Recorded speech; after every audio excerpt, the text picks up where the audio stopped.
Welcome to the Big Week in Gaming podcast. And what do you know? It's been a big week in gaming. I'm integot for episode 83 for Sunday, the 12th of June, 2022. In this week's show, we'll be discussing the news we missed last week from the PlayStation State of Play. Is The Last of Us Remake a shameless cash grab? And all our other highlights from the first half of Not E3. Oh, that's not... We're not hearing the song. Do I have to pretend to hear the music? No. What happens is that whenever I upgrade the wavelength microphone that we have, it just destroys. I was saying this to Mike. It destroys all like the audio stuff for some reason. It's really annoying. Anyway, as always, if you want to check out our links, check out the description or go to bigwigpod.com. Swinny, the hype man. Yeah, just want to talk about some of the showcases of the Not E3 period that are coming up this week. So these are Australian times. For anyone else, what I'd suggest is there's a site called E3 Countdown that is really good because it just gives you the countdown of hours and and sometimes for these kind of events. So on Monday, or this I guess in not too long to go at 3 a.m. on Monday is the Xbox and Bethesda showcase. So that's a big one that I'm looking forward to. Well, yeah, it'd be already done by the time that this is published. Oh, yeah. The podcast. Well, there you go. Yeah. Well, not if you're watching the live stream. If you're watching the live stream, it's about 7. I'm looking at this E3 countdown thing. It's 7 hours and 38 minutes to go. Yeah. So Joe? And there'll also be the PC Gaming show about 2 hours after that at 5 a.m. And then on Tuesday, the next day at 8 a.m., we have the Capcom showcase, which is going to be really interesting. If there's ever a time that they're going to announce that bloody Dragon's Dogma 2, that would be the one. And Capcom kind of blew their load a bit early with Street Fighter 6, so we'll talk about that soon as State of Play. And then on Wednesday at 3 a.m., there's actually an extended showcase for Xbox and Bethesda where they're probably just going to show more deep dives into the things they announced on Monday. So it's probably just more like, hey, here's 20 minutes of footage rather than 3 minutes of footage or something for some games. And the last one that I've noted down that we know is happening, there might be something else, but I think the other noteworthy one for us is on Friday at 8 a.m., there's a Final Fantasy VII 25th anniversary stream. Okay. So I have a feeling we'll probably get, if we're going to get an update at all about the status of Part 2 of Final Fantasy VII Remake, that'll probably be the place that they'll give that update. Awesome. Now, there are a lot of rumors circulating that we will get a Nintendo Direct this week. The rumors, and we are a rumor mill, so... Can I just say, the rumors are so bad in predicting directs, by the way. This one seems a bit more credible than most because it's on the back of some developer comms, specifically the Neon White game that was also shown off at Summer Game Fest. But basically, it's potentially a Thursday. The rumors are indicating, but we'll see. They could be nothing, but obviously, if there's a Nintendo one, that'll be a big one for us. So yeah, nice. Yeah, it's really unfortunate, the timing. It's so aggressively, difficult to hit those times. They're pretty much the worst times you could pick, like 3 a.m. and 4 a.m. for us Australians, but no one gives a shit about us Australians, so... But that's why I'm looking forward to the live shows coming back, because when they do the live shows, they don't do it at that time because it doesn't translate well to a live show production in LA. Because it's like 10 a.m. in LA when they're broadcasting these things. For LA as well, isn't it? Yeah, exactly. So, well, it's doable at least. So Sunday? It'll be Sunday for them, though, right? I still remember wake up in all hours to watch the E3 conferences, so it wasn't that much better. Yeah. I do like how some people are calling it K3 this period of time now, because Jeff Keighley. K3, that's not bad. Well, maybe you should have delivered a better show, but zing. Well, we don't even really have a general topic to discuss that, actually. We're just broken down those specific ones. But yeah, it was like, I don't know, Summer Games Fest will originally get a streamer as well. I've been feeling really unwell, but I'm so glad we didn't wake up to go to watch that. Because I watched... Yeah, did you wake up and watch the whole thing? I didn't know that. That's what I sent you guys a message at like 6 a.m. in the morning saying, yeah, I regret everything or something See, like that. But you guys, because what we do collectively is we have a thing called a t-shirt sizing, and then we put down our interest in each of the things that were shown. You guys were mostly, nah, fuck it, I don't give a shit. I had a few mediums. There were actually a few that I wouldn't have regretted it as much as you guys. It didn't blow me away, but I've been like, yeah, that's okay. I well, don't mind the that. thing is, and this is, I guess, the place to talk about. We're talking general thoughts. Is that, and Keighley, like, all credit to Jeff Keighley. He up front before the show said, you know, these are we're mostly going to be showing games that are already known. Like, there were obviously some new announcements, but a game like Neon White that you mentioned, Mike, like that's a game that like we've already seen a lot, and is, you know, coming out. You're right. So, So for us, when we're talking about games, when we're like, okay, that T-shirt ranking thing you mentioned, it's more about how interested are we about talking about it on the show. It's not how interested are we about the games. Of course, yeah. I should have pointed that out. Yeah, and so it's more like, okay, is there enough interesting new stuff to talk about? And we'll be talking about Flashback 2 later. That's a game that apparently was announced, but that's a game that it's like, okay, well, now there's stuff we want to talk about as opposed to, well, we got a release date. Is it just me or were there a lot of first-person shooters? Man, That's the industry, right? A lot.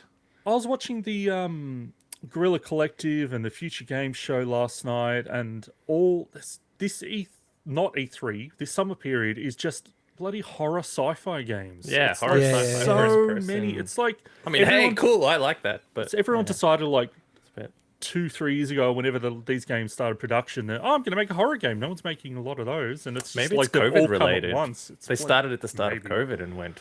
Nah, so I think many it's a horror- Really cyclical. darkened. The Guerrilla Collective show had, no joke, like 6 horror games back to back. Like they bundled them together for a reason because there was so many, and it's like, oh my god, another bloody horror game. It's like, okay, Hooray. but anyway, I think it's super cyclical, like you're saying. I think that, like 4 years ago, everyone felt like, oh, you know what? We're going to make a horror game. No one's doing that at the moment. No one's doing it well. Like Maybe, Resident yeah. Evil's not going so well anymore. There's a big gap in the market. No Silent Hill. No one's making a PT game was like- 'Cause that's a popular. good point. You got to look at what happened 4 Yeah. years ago. no one's Yeah. making a game like Dead Space, and now we've got like 4 of them. coming, Yeah, you know? including the remake of. Well, original, Callisto yeah. Protocol and Dead Space remake are like sick. 2 months away, right? From each Yeah. other from releasing. That's quite wild. Looking With forward some- to both of them. With Summer Game Fest, look, when I think back and look at it, there's a lot of good games there. But the problem is, it's just, I guess the hype with this is, okay, I want to hear about new things. Yeah, Mm. yeah. And that's where it really didn't deliver. But, oh well. Yeah, no, that's Fun. fair enough. All right, well, let's get into what we've been playing. So, Mike, what have Speaking you of been games, up so to in before the I last get in- fortnight? In the last Keeping it fortnight, Australian? well, before I get into the actual games I've been playing, hold that B-roll. Hold that beer. You guys would be familiar with the fact, because I sent a few screenshots, that I bought a new gaming laptop. I kind of didn't. I saw that you had a laptop, but I didn't. Oh, realize yeah, you yeah. bought So, a gaming get a new laptop. gaming laptop. I don't really I've get been meaning gaming to- laptops, but yeah, go on. Well, honestly, the main thing for me isn't necessarily that it plays games, which obviously it does, which is great. It's the fact that most it's important got a- thing is that it's a new thing for you to buy. No. So my last laptop is a Surface laptop, which fantastic machines. Don't get me wrong. Other than the screen is probably the laggiest screen in any device I've ever It used. is pretty laggy, yeah. But other than that, and it looks great. Don't get me wrong. It just, if you try to do any 3D stuff, if you try to do any rendering, if you try to do any video work on it, it doesn't have the dedicated power to do it. So I wanted something with a dedicated GPU. One, because I can do a lot of that stuff, and I do. I actually do a bit of 3D stuff and whatnot. And the other thing is, if I want to sit in bed and stuff, I didn't mind something where I could just, play some games in bed. And this turned out to be a really good deal. Because you don't have enough devices to play. I in don't have bed. enough devices to play That in bed bloody with. analog pocket that you got can sit everything. there collecting Switch. dust. Yeah. You got to get a Steam Switch, Deck when it comes Analog out. Pocket, Steam. Oh, 100%. I was actually debating, because my girlfriend has a bit of family in the US, and I was debating whether I create another Steam account and get one shipped. But I'm like, too I annoying. don't think it's worth it. It's going to be too annoying. But they'll And I'd have to probably get a new library. by the time like they'll have stuff to send to Australia or whatever, like you'll probably be on a few Steam revisions 2. later as well. So Available in Australia by then, probably. So, which, by the way, speaking of stuff being available in Australia, to anyone listening, you can now get custom Xbox controllers in Australia, which is, I kind of missed that memo, but I think as of we have in the this week, 1 Min For maybe? The Swin, I'm guessing. is Swinny? it coming up? No. No, We don't. Well, Really? there you go. That's true. We, That's a new announcement. New announcement, I guess. dropping your yeah. game. noteworthy enough for me. Get I them didn't- done. I Yeah, think it's they're pretty big. $100 It's a pretty big. pop, which isn't too bad. I mean, it's obviously more than a standard controller, especially if you can find them on special, but it's not too bad. Given I you can designed one. customize them. But the colors are horrible. It's not. I don't think it's too bad. I don't think it's too bad. You get quite a few. It's not an objective thing. No, but I mean, you could go white if you want. You just go with white. We're just gonna fucking white controller then.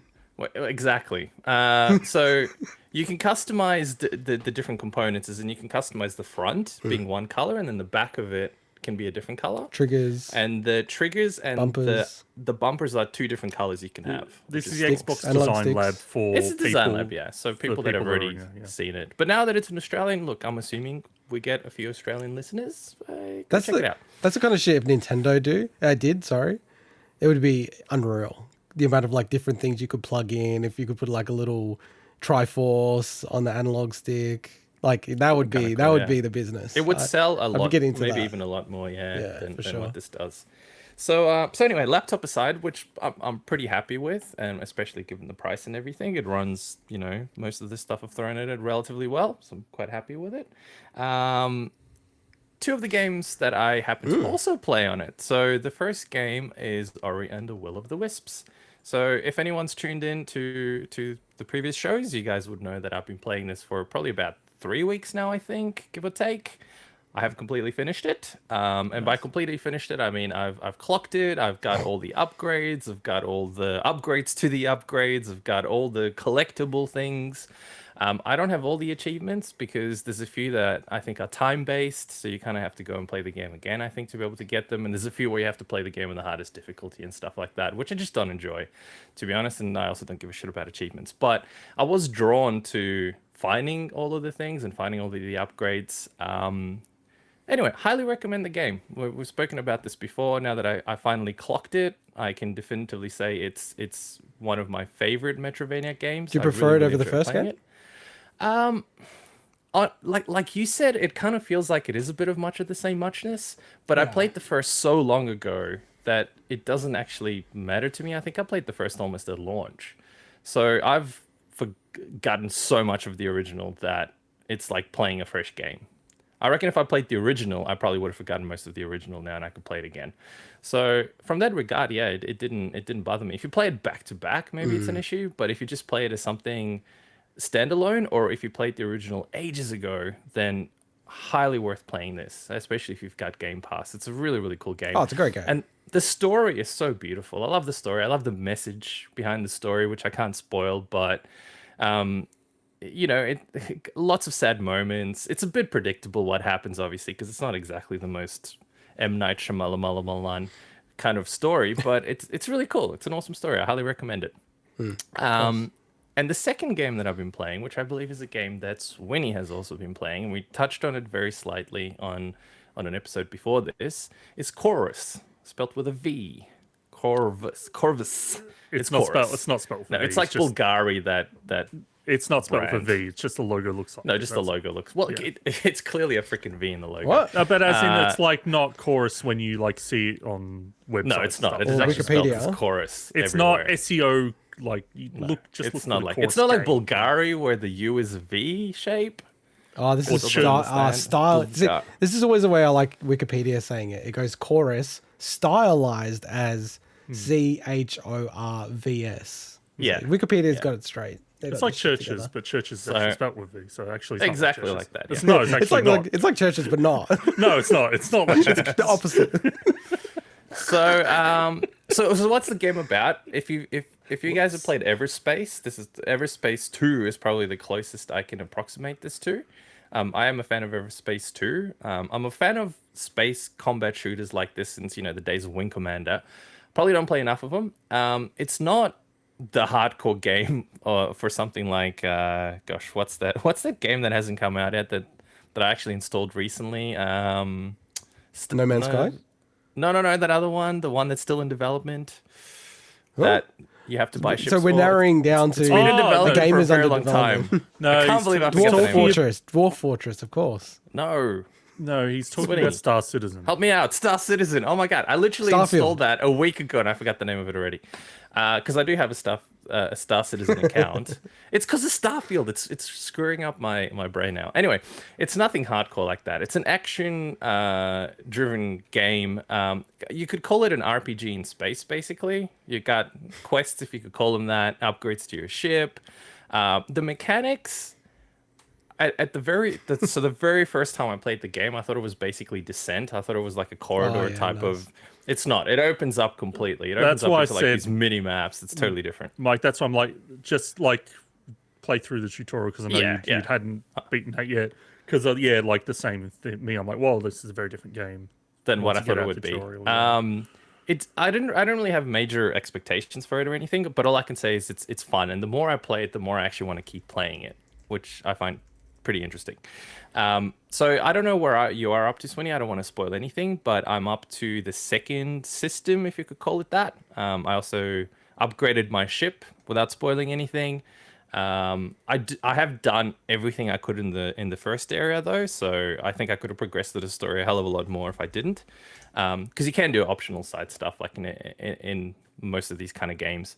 And look, I don't know what else to say, but it's a very solid game. I just feel compelled to keep playing it and procrastinating and not doing other things that I'm supposed to be doing because I really enjoyed the mechanics of the game. And you get given a few really cool upgrades that so like a quick turn, so you can do really quick turns to try to get back to the enemy. It's not typically in these kind of games you can spend a bit too much time trying to see whether the enemy is on the screen by following the dots on the radar and then constantly turning and turning and turning until you can finally get to them to get the kill. Whereas with this, there's a couple of abilities. Like one of the abilities, you literally teleport behind the enemy so you can shoot them straight away. So there's like cool mechanics like that I think are really, really solid. So might as well get over to you, Swinny. How much have you played of this? Yeah, so look, it actually sounds like you've actually played a bit more than me. I hadn't finished everything in that first area yet, but basically this game I'd always had my eye on because I remember its initial trailers and everything just looked cool. It's a very graphically impressive game. I think it looks really fantastic. But the thing that kind of, from all the original trailers, it gave me vibes of like Rogue Squadron and Rogue Leader and those kind of, the GameCube Star Wars games. And it definitely feels like that when it plays. But what I wasn't expecting was that open world component. So when that happened, I'm like, oh, I don't know how I feel about this because I was almost expecting it to just be like level by level, which I don't know which way I would have preferred. But I think this is a really good game, really solid. What I've played, again, like I'm very early, but I'm just really happy I got to try it because it's a game that I have my eye on. So definitely going to keep playing it. So. I highly recommend it as well, integot. It's quite good. I mean, you can tell. So graphically, yes, it looks good, but you can tell that it's certain things are relatively low polygon. Really, when you look at the objects themselves, they've obviously reused a lot of the elements. The only human model that I've seen into the entire game so far, and maybe there's more coming, is Nara, the protagonist. They probably didn't have budget, being the developer that they are, to do the full thing. But you know what? It doesn't hold the game back at all. They're not necessarily negative things. It still looks great. It still plays great.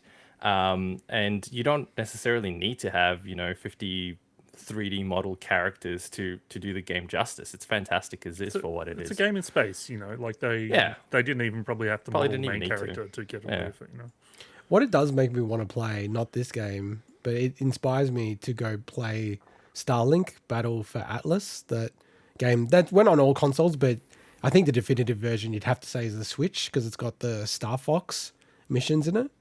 And the only reason why I've never gone to play that game is because there's a DLC where you can get, Slippy and, the extra pilots, but it's never gone down in price and it always just pisses me off. And it's like a 3 megabyte update. It's like nothing. It doesn't really add that much content at all, but it's like $18, this DLC. And I'm like, surely this is going to go down in price for like a couple of days once, and then I can pick it up and then start playing that game because it'll piss me off if it comes out later. But yeah, it's also like one of those middling space games that are not like blowing anyone away, but they're like, it's okay to play every now and then. Speaking of middling games, Nickelodeon All-Star Brawl actually came out as part of the PlayStation Plus subscription, so one of the free games in PlayStation Plus, and it has the update with voices I know, and items. right? Came out of nowhere. I know, and free, right? Like if you've got PS Plus. So I'm like, hey, you know what? I'm going to try this out. I bought this, crazily enough, on the Switch. The Switch still doesn't have the update for voices.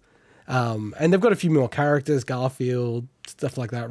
Rocco's come into the game, but it's a DLC. And I got to say, man, like playing this game, it's just so hollow, this game. Even with the voices in it. Like before it was like a cavernous, you know what I mean? But it's so bare bones, and I don't want to rip the developer because it's obviously like an A level game in terms of the budget that they would have had. But it just like it's so hard. They're going up against a game like Smash Brothers, and the way they've built the game, it's like Smash Brothers. You can't deny it, right? And Smash Brothers just has so much polish, like so much polish. And yeah, the voices, I don't know, man. It's.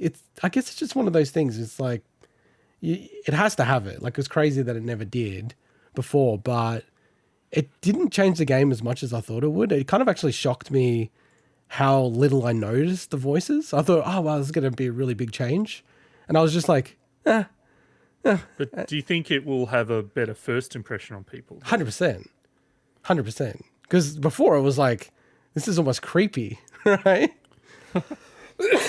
And I'm really keen to break it out in a party once they add it into Switch.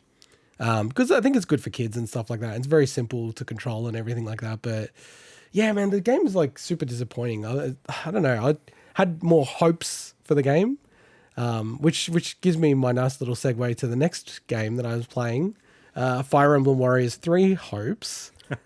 And I love this game, man. Like, so what's happened here is, weirdly enough, this game's coming out in a few weeks' time. I'm definitely going to pick it up day one. And they've got a demo, like a very generous demo. You can play all the way up to chapter 4. So, and that it seems like the story starts to branch at that point as well. But man, like playing this game, these Muso style games, warrior style games, I'm like kind of addicted to them now because they're just so dopey. They're so like relaxing. They're not hard at all, really. And they're just, I don't know, they're just chill out games. Like I kind of get them now. Do you think you need the properties to be things you're interested though? Oh, 100%. Or would you, so you wouldn't like play a Warriors Muso, like an actual like Dynasty No Warriors chance. or anything? Zero chance. Negative Okay. chance. Yeah, it's 100% the IP mixed with just the style of gameplay. And it's kind of cute what they do. Like they do try to integrate the style of that game into the surroundings of it. So with Fire Emblem, obviously it's a tactical RPG. They try to put some of that elements. You can even see it in the B-roll if you're watching it now. It's super light touch, obviously. But the thing is, they do really take care of the IP. You know, with Fire Emblem 3 houses, I was like, okay, cool. They've got the 3 different houses, all the students. They're just going to have a selection of the students. But you can actually play as every single student in this game. It's insane. And it's the personalities of those students and some of the weapons and the ways that you fight in the game are representative of the character. So they do put a lot of love and care into it. And I think that's why it's pretty enjoyable. I really love the story of Fire Emblem 3 Houses. So I don't know. It's kind of a no-brainer just to pick this up. It's a very like massive drought from a gaming point of view. I'm getting through a lot more backlog items, but yeah, no, I'm really interested in slaying lots of enemies in this game. Which I'm just go on. No, I was just saying, I'm just Ruin looking, my segue. So me, well, I want to cut you off before you segue into next game. Yeah, sorry. Just looking at the output of a Megaforce, so they're the It's crazy. it is insane. Like, look at like they've put out since like 2010, like 30 something games or something. It is just insane. Yeah. Now, obviously, they're masters at that style of gameplay. They know what to do, but wow, like talk about just a workhorse developer. But like you look at the reviews, like I know that there's probably some inflation of like the response and everything like that, but they're always like decent games. And you know, I know Persona 5 Strikers, like that definitely had a chance of people just going, this is total shit. But, you know, it was received fairly well, kind of like roughly around the 80s on Metacritic, which is not, you know, the be all and end People all. like but that game, yeah. Yeah, no, I'm impressed at how they do things, and just it's definitely for me a massive IP thing. Like if you had a Mario Warriors game, I'd be playing that. That'd be awesome. I'd be all for it, man. I think we've spoken about Animal Crossing. We got a Mario XCOM game. Like, I mean, I wouldn't put it past it. That's an awesome game. I almost think that game's underrated. Like that game's almost underrated. It is underrated. And it's so cheap. That game regularly sells for like 10, 15 $20 Australian. No, 10, 15 Australian dollars. Nah, it's more than that. No, dude, okay. If it's $15, will you buy it? I'm like a peddler of this It's game. $15, will you buy it for me? No, you're going to buy it. I'm not going to No, buy I'm it not gonna for buy you. it. Mike, I've got a free code. No, not a free code. What? Well, actually, I've got a code I can send you if you want to play. There you go. Really? Yes, I'll take it. It's a cool game, man. Because I they, have been meaning to they play it. pack that in with Switch games, so with Switch consoles. So, yeah. Oh, cool. Yeah, if you're not going to use it, sure. Yeah. I'll grab it. Lowest price digitally $15 and physical 15 as well. It's crazy. Yeah, it's a really good game. Mario and Rabbids Kingdom Battle. I'm looking forward to the sequel this year. That's You know what's definitely really good? must-play. Have you guys what's really tried good? urinal cleansing? So basically, if you drink urine, Episode title right there. I don't even think we can put that in the title. what you basically do is What is that, dude? it's pee. So you pee in a bottle. What? No, it's Yeah, it's not. called He's urinal just cleansing. talking. Shut You pee in up. it, Fuck and then you off. drink it. He's going to drink shit. It's for the record, YouTube, that is not pee. And it tastes weird, but hey, That's- apparently Hey. it cleanses you because it goes through your body There's, twice. So there's- it cleanses the chemicals There's twice. people out there that do that, and they store it in bottles, and yeah, there's some weird cleansing out there. That's for Yeah, sure. that's just you don't have enough glasses. Yeah, so as I had my beautiful segue of slaying lots of enemies ruined, I'll go into the third game I was playing, which was Slay the Spire. So I've been sick the last couple of weeks. That's why we didn't have the show last week, and I wanted to play something where I didn't have to think or do anything, and it's like not, heaps of actions per second or whatever. I'm like, oh yeah, Slay the Spire. It's a card game. Like, how crazy could it be? Oh my god, this game! I know it's like this is not new news or new take or anything like that, but man, this game is so good. I freaking really good. love this game already. Made by 2 people. It's freaking awesome. By the way, Yeah. can I just say, when people say made by 2 people, it's fucking. I've looked at the credits. It's like 20 people. I 20 don't know why people always have to like Mostly talk it 2 up. people. Yeah, it made 2 main people for sure. but no, this game's like just such a great example of finally balancing things and creating synergy with all the different cards. And just like things I didn't think about, like, it's a deck building game ostensibly, but I never really thought about the strategy. And I'm like, you know what? I think it's better if I don't pick up cards sometimes. You know? Sometimes, yeah. And it's just like shit like that. This game's got so many layers. And I'm playing through, I'm like, I don't know how people can beat this game so easily. Like, I think I've gotten to the final boss of the 3rd act. And the motherfucker, like, I wiped him out. I'm like, yeah. And then he came alive again, like straight away. I'm Oh, like, the good old Dark Souls. this is bullshit. Like, and I kind of set myself up to go, I just limp over the line. And then, yeah, when he got alive again, I'm like, well, I'm dead now. But, yeah, how much have you guys played this game? I know it's pretty old. Yeah, I don't remember if I clocked Did you clock the it? final, but I think I may have. I played it for a bit, yeah. This is probably about a year ago, give or take. Freaking and I good really game. enjoyed it, yeah. I grabbed it amazing. at random. I think I might have a physical copy of it, actually.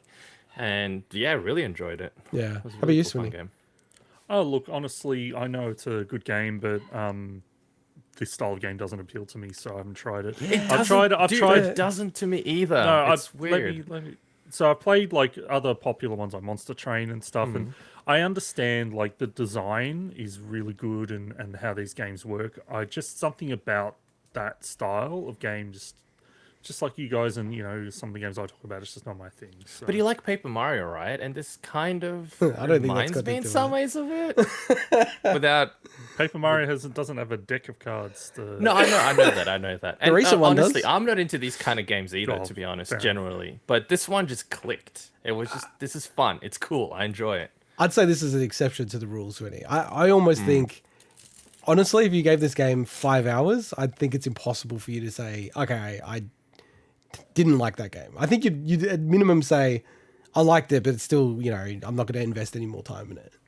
Because I'm sure it's a good game, but I'm just like, there's just so many other games I'd I get try that. first. So yeah, But that was the thing for me. Like, I'm also not a card person. Like, that's just it almost seems insane to me to play a card game on the PC. But just because I was unwell, I was like, fuck, I just want to play it because This is perfect on Switch. I by the don't way, want if to you wanna get play, it. you know, like anything too action heavy, and my brain and body's just not there. So it was just like, oh yeah, I'll just give it a crack for like 10 minutes. And I literally played it for 3 hours straight. Because I was just like, oh, I better just do another run. Oh, I just got to do another Dude, run. get it on Switch. It's really cool on Switch. Nah. It's What's so good perfect about on it? Switch. I like it on the mouse because you can, it feels like Yeah, it's I meant to be guess. done on the mouse. No, Can it's just cool the way you touch select screen? cards and stuff. I'm pretty sure it is from memory, yeah. I think it is. I think I mostly use the controller though. I'm trying to remember now. I don't know. Fuck, it's been a while since I played it. But it's just it's a perfect game for that kind of format. Yeah, maybe. How about you, Swinny? What have you been playing? Yeah, so I have been Stuff, playing some stuff, but the first thing I put that in our run sheet just so you don't jump into the B-roll the next first game. I've learned to be like, okay, there's some stuff I'm going to mention before the first B-roll. So the first thing I mentioned is this. I picked up. Oh yeah, I saw that. I saw that. Picked up That's Orlog. on special, isn't it? Yes, it was on special at EB Games for it's the Assassin's Creed Valhalla dice game that's in the game. So when I heard that they were making a physical version, I knew I was always going to pick it up if I saw it. So it's cool. I don't know when I get a chance to try it, but it'll look nice on my shelf until I do. So Is it multiplayer or single player? Oh, that's right. You haven't played that much of Valhalla. No. No, Orlog is not a single player game. It is a multiplayer game. Okay, cool. Yeah. So look, double checking. No, it's the same. It's just a two-player game. So Two-player as- game. Okay, as cool. Valhalla. So Awesome. Oh, Swinny, can I just say? So 'cause you're never it's- going to play that. It's timely. I installed Origin. Origin. Origin, the EA. Assassin's Creed. Origins. Me too. I Origins. forgot to tell you. I just yeah. installed Me it too, on my yeah. PC. I was like, Nice. Swinny would be happy about this. Yeah. I'm gonna have Shall my we first play it at the same experience. time? No, I'll do it whenever I want. Let me know when you play it. I'll play it. cool. Back to you, Swinny. Yeah, and so I completed a couple of other games. So I completed Infinite Links. So that's one of those Chemco RPGs. It was a very, Clocked another Chemco game. very. a I surprise. completed it. I didn't. Anyway, but I will add that to the Chemco RPG tier list probably the next time I do a Chemco game because I don't want to talk about this Infinite Links. It's pretty trash. So Oh, yeah. And I beat the Borderlands 3 campaign finally. That game is a lot longer than I was expecting.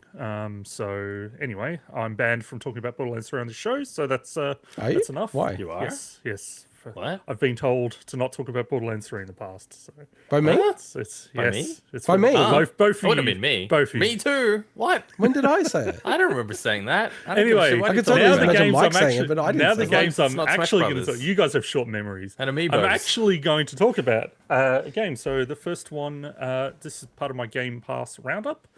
First one is This War of Mine Final Cut. Ah, So this Keen to game is not a new game. It came out in 2014. It's from Polish studio 11-bit Studios. But the Final Cut version, which is what this is, it's been added to Game Pass, came out on PS5 and Xbox Series consoles in May. and So Switch, I think, right?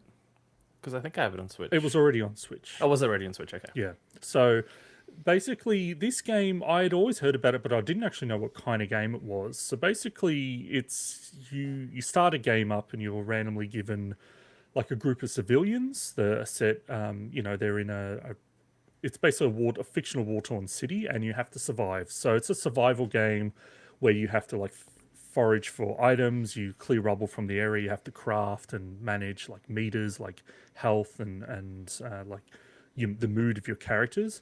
And what you basically do is, you do what you can during the day, and then at night you can choose to send one of the survivors out to then forage, which I don't know, Mike, if you ever played much Fallout Shelter. I have, yeah. That was similar where you could send characters out on missions, and it had the same kind of thing there. Obviously, that game came out later than 2014, but and yeah, like when you actually go out, you can then you go to other like buildings, and there might be other survivors that you can like choose to rob them. You can offer alliances and peace by offering them items. And then you bring that back, and then you obviously survive. And I think the concept is really cool, where you have to survive until a ceasefire is called, and you don't know exactly when that's going to happen. So it's kind of like just think about people surviving a real war. You're not going to know when that stuff's going to happen, so you're just trying to survive. I like the concept. but I think the gameplay loop just doesn't appeal to me. I'm not a big fan of survival games in general, like, survival games in terms of crafting and meter management. But I think that, look, a lot of people do love this game. I think it's very noble concept what it's trying to, talking about the civilian cost of war. So you're not seeing, like people, the war side of it, you're seeing the civilian side. So I think that's really neat. But it will probably be someone else's thing. I think a lot of people love those survival games. I'm gonna give this a shot. So yeah, Mike, you might really enjoy it. So yeah, so that's this war of mine. The next game is a game that has a very interesting title that I only understood once I played it, which is Floppy Nights. So the word floppy relates to floppy disks because these are your crew are basically stored on floppy disks. So this is actually, you talk about card-based games. Is this a card game? This is a card-based tactics game. So think of like a deck management game mixed with like an Advance Wars game. Yeah, okay. So really cool idea. You basically go through like level by level battles. Using a combination of characters and cards. Like some cards will give them extra abilities and some will give them extra movement options. And as I mentioned, your party's made up of characters that are stored on floppy disks. It's got a really neat art style. The creator and artist is Marlo Dobbs, who also did the artwork for Dicey Dungeons, which is a very popular game that I haven't played before. But funnily enough, when I was looking them up, that I realized that they also made a Fire Emblem Sacred Stones mod based on Gilmore Girls, which I think is absolutely hilarious. So that's actually on their itch.io page. So honestly, Floppy Nights, I didn't play it for that long. I mentioned before, deck-based games are not really my thing. I would have much more enjoyed this. I would have enjoyed this much more if it was just honestly a straight-up tactics game. But at that point, it wouldn't be that much different from your run-of-the-mill tactics games. And I'm honestly not a huge fan of tactics games either. I like there are ones I do like, but again, that's just not my thing. But it seems like a neat idea, and I know there's some people that do like this. So that's that's Floppy Nights. This is just like a series of games that you're not into. Well, let's. What about the next one? Time to talk about another game, which is, oh boy, this game. Vampire Survivors. I've been wanting to try this game for ages, so I don't know how familiar you guys are with this game. I have seen it, yeah. It kind of blew up earlier in the year. It's one of the most popular indie games of the year, even though technically I believe it came out in December, but it came out very late in December. It's on Game Pass. It's a game preview game. It's only on PC Game Pass, but it's like $4 on Steam, so a very cheap game. This game became massively popular with streamers. It's very highly rated on Steam. It's sitting at like 97% or something like that. And it's from a single developer, Ponkel, I think it's, which is Lucas Galante.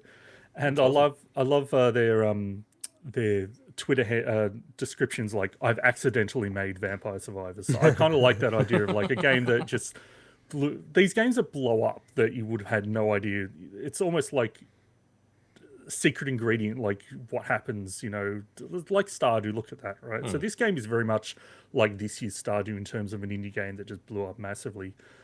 And I fucking love this game. I love this game so much. I've played this game more than any other game I've played the last 2 weeks. Wow. And because look, I'd watched a lot of people that I watch on YouTube play this game, so I went into this knowing a lot about it. Like We're looking at the B-roll. I still don't really understand it. Well, I'm going to get into that in a second. So basically, I knew a lot about like the way that the game is structured and the design already, so I went into it with that information. Yeah. But basically, how to describe it? So it's like almost like a bullet hell twin stick shooter, but it's not a twin stick shooter in the sense that your character automatically attacks. The only thing you do is move your character around and choose upgrades. Is it like a bullet hell Diablo kind of thing? No, not like Diablo.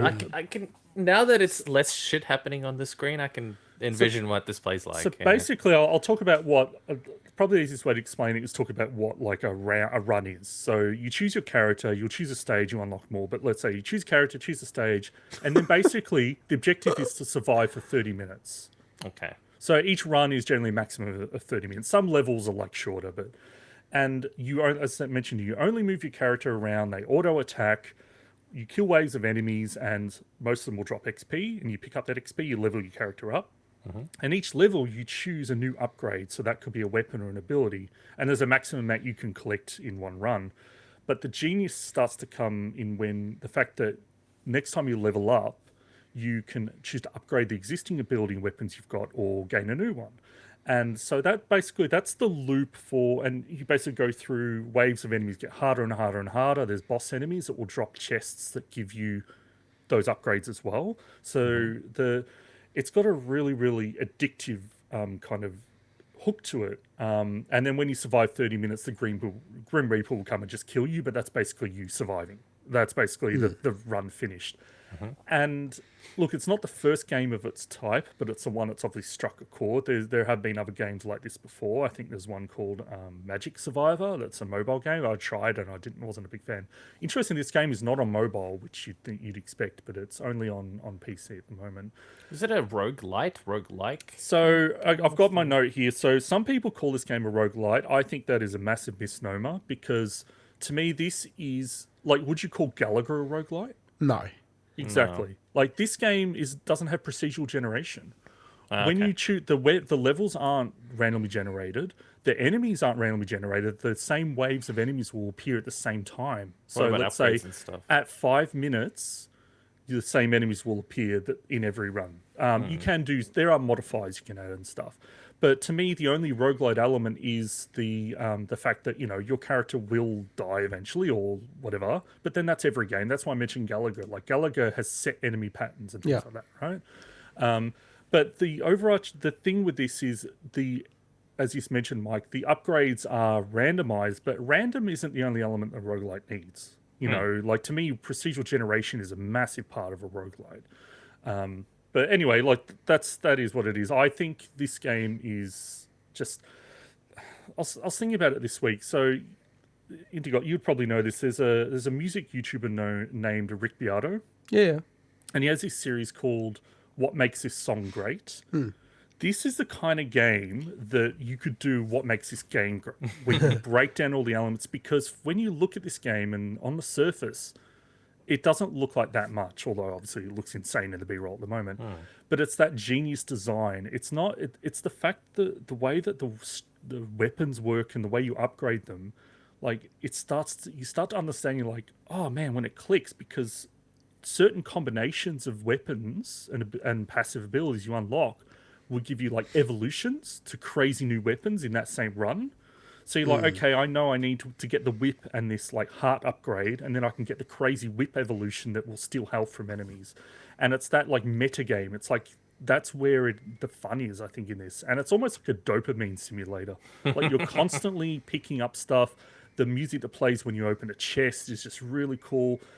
I highly recommend this game to anyone. I think it is the kind of game that is like has a wide appeal, and it's just a game to sit back and chill with. As much as it looks crazy, the idea is that you kind of just it is a game you can literally just play with like the arrow keys or with a mouse. It's so simple, straightforward. So I think it's a great game, Vampire Survivors. Yeah, I might give it a try.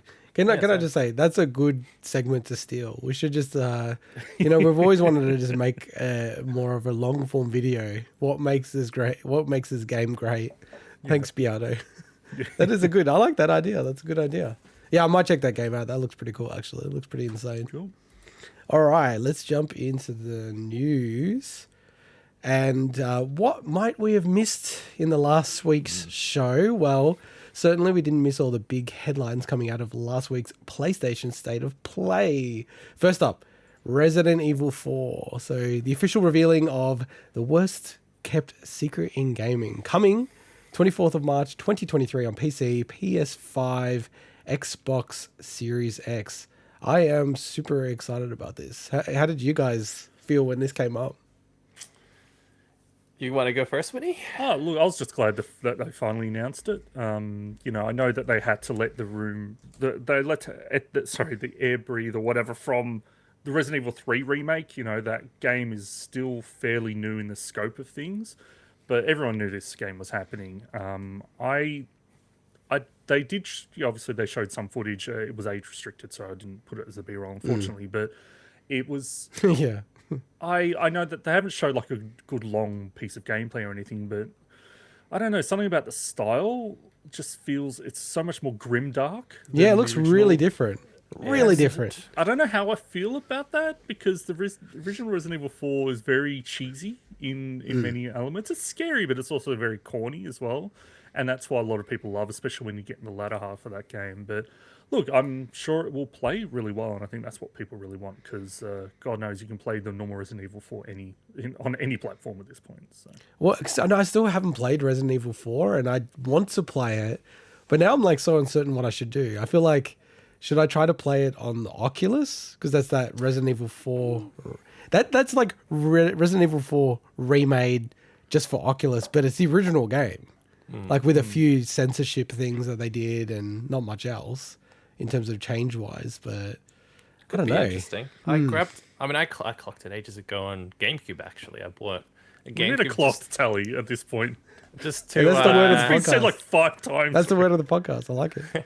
well, if I clock the games, I clock the games. See, he's a clocker. I'm not always a clocker. There's a ton of games that I likes start to and clock. never finish. He likes to clock. What can he Good say? games like Resident Evil 4, I clocked it, baby. I clocked it. I like the he likes to clocking. clock. He likes to get around What town are you and gonna know clock. about it? Clock in this game, clock in If a that man game. likes to clock, a man's got a clock. You know what are you gonna know about it? When the man's got a clock, he's got a clock straight He's away. got a clock.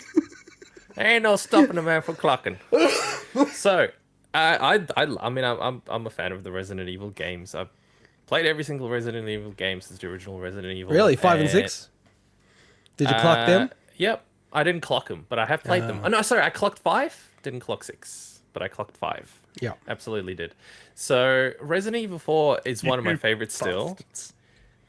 Although I started playing it again on Switch. Resident Evil because it 4 was is your on special. favorite. No, it's amongst my favorite. Oh, okay. It's one of my favorite ones. But I have to admit that by today's standards, and because I personally love where the series has gone, I love, for example, where it's gone into the first person perspective now.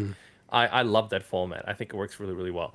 But from an evolutionary perspective, it feels a little clunky now playing Resident Evil 4. And if you played it on the way it plays on Switch or the way it plays on the original control schemes, it's a little clunky, and it's part of the way the game handles. And I know you get into it and it's perfectly fine, but I've been spoiled with more recent series that just feel a little bit more fluid. But in any case, I'm actually kind of looking forward to this. I don't think I'll buy day one because, again, I've played the original. I clocked the original. That I don't know if it's worth, spending the big bucks to do it again if it's basically the same game, just new graphics and shit. But in saying all that, if you look at a game, and I keep thinking about this, if you look at a game like Demon Souls, that was a remake. I played the original. I clocked the original. It's the same freaking game. It even uses the same physics and everything. Yet, whatever, man. It's an awesome game. It's so worth playing through it again. And I don't regret spending full bucks on that game because it's a fantastic game. So we'll see. We'll see when this comes out. The thing that I find with Resident Evil games is they tend to drop in price relatively quickly. And a lot of the Resident Evil games now... So, for example, the Resident Evil 2 remake and Resident Evil 3 remake, you can get them very often for 20-something bucks. So probably not worth getting it at launch unless you're desperate to play this game. It's going to go down in price just like every single other game in the series. What an exciting take, Mike. There you go. Well, I am kind of excited about this. I love Resident Evil games. I can't wait to Staying buy true- for 20 true- bucks. Yeah, true to his budget form. No, look, I'm looking forward to it. I think I will try to get the Oculus one first and play through that. And then, as you said, Mike, it will go down in price, Resident Evil 4 for sure. It will. I probably want to play Resident Evil 2 Remake before it anyway, for whatever reason. That's really good. I haven't finished that yet. I actually want to get back into it. It's a really good game. And in a bumper pack state of play, they also announced, well, not announced, but had more information about Street Fighter 6, which was pretty cool. And a whole host of news came out post the announcements as well. So it had gameplay in the state of play. Also, they've got like a whole new range of features like the drive gauge. And the one that really interests me is you can use classic controls, but there's also a new simple control option, Yay! which For idiots but like me. weirdly enough means that you can't do all the moves that the character is able to do using the simple controls. But it's a bit more like, and I think it's very clumsy, but a little bit like, more like Smash Brothers is what people are calling it. There's like literally a button to do a Hadouken for Ryu, so it's going to be kind of interesting. It is going to be cross-play as well as they've already confirmed that just like with Street Fighter 5, it's got rollback netcode, which, you know, pretty poor netcode on Street Fighter 5. I'm very hopeful it's going to be improved for Street Fighter 6. Most of the roster seems to have already leaked. I haven't seen that. Have you actually seen what the leak is, Swinny? Yeah. 'Cause Okay. yeah, and Can't control yourself. no, look, it was everywhere, and I haven't seen also you're not like me. You're not compulsive checking the news and Correct. gaming every single like hour or something. But No, but it's not on mainstream news. They haven't gone, here's the roster on the mainstream when news. when you have all YouTube recommended channels pop up like the screenshots in the thumbnail, like it's hard to avoid it for if you're watching that stuff. But so they all pretty much all leaked, although we don't know 100% if it's all of it. But we also had Guile announced at the Summer Game Fest as well. So since the State of Play announcement, they've also shown that off. But I'm super pumped for this. Obviously, they skipped at the time. You know, I didn't have a PlayStation 4, so I didn't have access to play Street Fighter 5. But I did quite enjoy Street Fighter 4, so I'm really looking forward to this. I think it looks fantastic with the simple control option. I think that's a fantastic way to get new players into the game, Yeah, like me. and just have fun. Like I remember playing a lot of Capcom versus SNK 2 on GameCube. Joe Jives. Spent a lot of time playing that with him as well. And they had a similar thing where you could do a lot of the supers with the C stick. So that it basically evolved into almost like a Smash Brothers style with that game as well. And there's been some other fighting games that have tried it as well. So I think it's the way to do it, to get people in and basically say, okay, if you want to get more advanced and you want to have access to all your light, medium, heavy options, you got to jump to the standard or classic control scheme. But yeah, I think this looks fantastic. And when I saw them show this, because all we saw before was just like a little teaser. Yeah. With Ryu and Luke. And it was really cinematic as well, the way that they... Yeah, that's all it was. And it was like a bombshell. This State of Play, like just these two alone would have made it massive, and they had more to show. So yeah. It was so much better than the Summer Game Fest opening the State of Play. This is one of the best presentations I've probably seen. Yeah, that's how good it was. Yeah, I think this is like one of the best State of Plays from Sony ever, in my view. I was shocked that people didn't laud this State of Play even more. And it's interesting as well because, we'll talk about it soon, but there were some announcements in Summer Games Fest. It felt like they could have pushed it into this State of Play and made it absolutely banger. But the game's coming out next year, 2023, PC, PS4, PS5, and Xbox Series X. Interesting that they skipped Xbox One. I wonder if there's some kind of weird agreement, exclusivity that they've signed Capcom with Sony, so that they were restricting it from Xbox One or something. But it's gonna be cool. I think there's definitely a game that we could end up picking up, Swinny, and playing against each other. I'm gonna just hold off because Street Fighter 5 launched so poorly, and Capcom can be pretty bad at that stuff. So, one thing we didn't mention, like this seems like it's got a pretty crazy single player mode as well. We didn't talk about that. World Tour, that's right. Yeah, has that'd be really your cool, character running around in like a third person environment, like really interesting stuff. It's like a It looks crazy. I was like, that's the bit that when I was watching the trailer live or on replay without knowing anything about it, I was like, what the fuck is this part of? Is this Street Fighter still? Like, what am I watching? It's very unusual. I'm going to be really keen to check that out. And Swinny, you would have been happy about this next one? Yeah, so we got the next massive trailer and a release window for Final Fantasy 16. So people have been wanting an update on this for so long, and I think people were so disappointed when we didn't get an update much from Square Enix at all in the last 12 months. And I know that the game did see a bit of internal delay. But basically, this new trailer showed off a lot of gameplay, showed off some of the UI, whether or not it's final or not, we don't know, as well as a lot of characters and the icons, which are like the summons and a lot of the characters are basically connected to them and everything like that. But there's been a lot of discussion around the combat. So far what they've shown is very much looks like it's a single character game. We don't know 100% if that's the case, but all signs are pointing to that.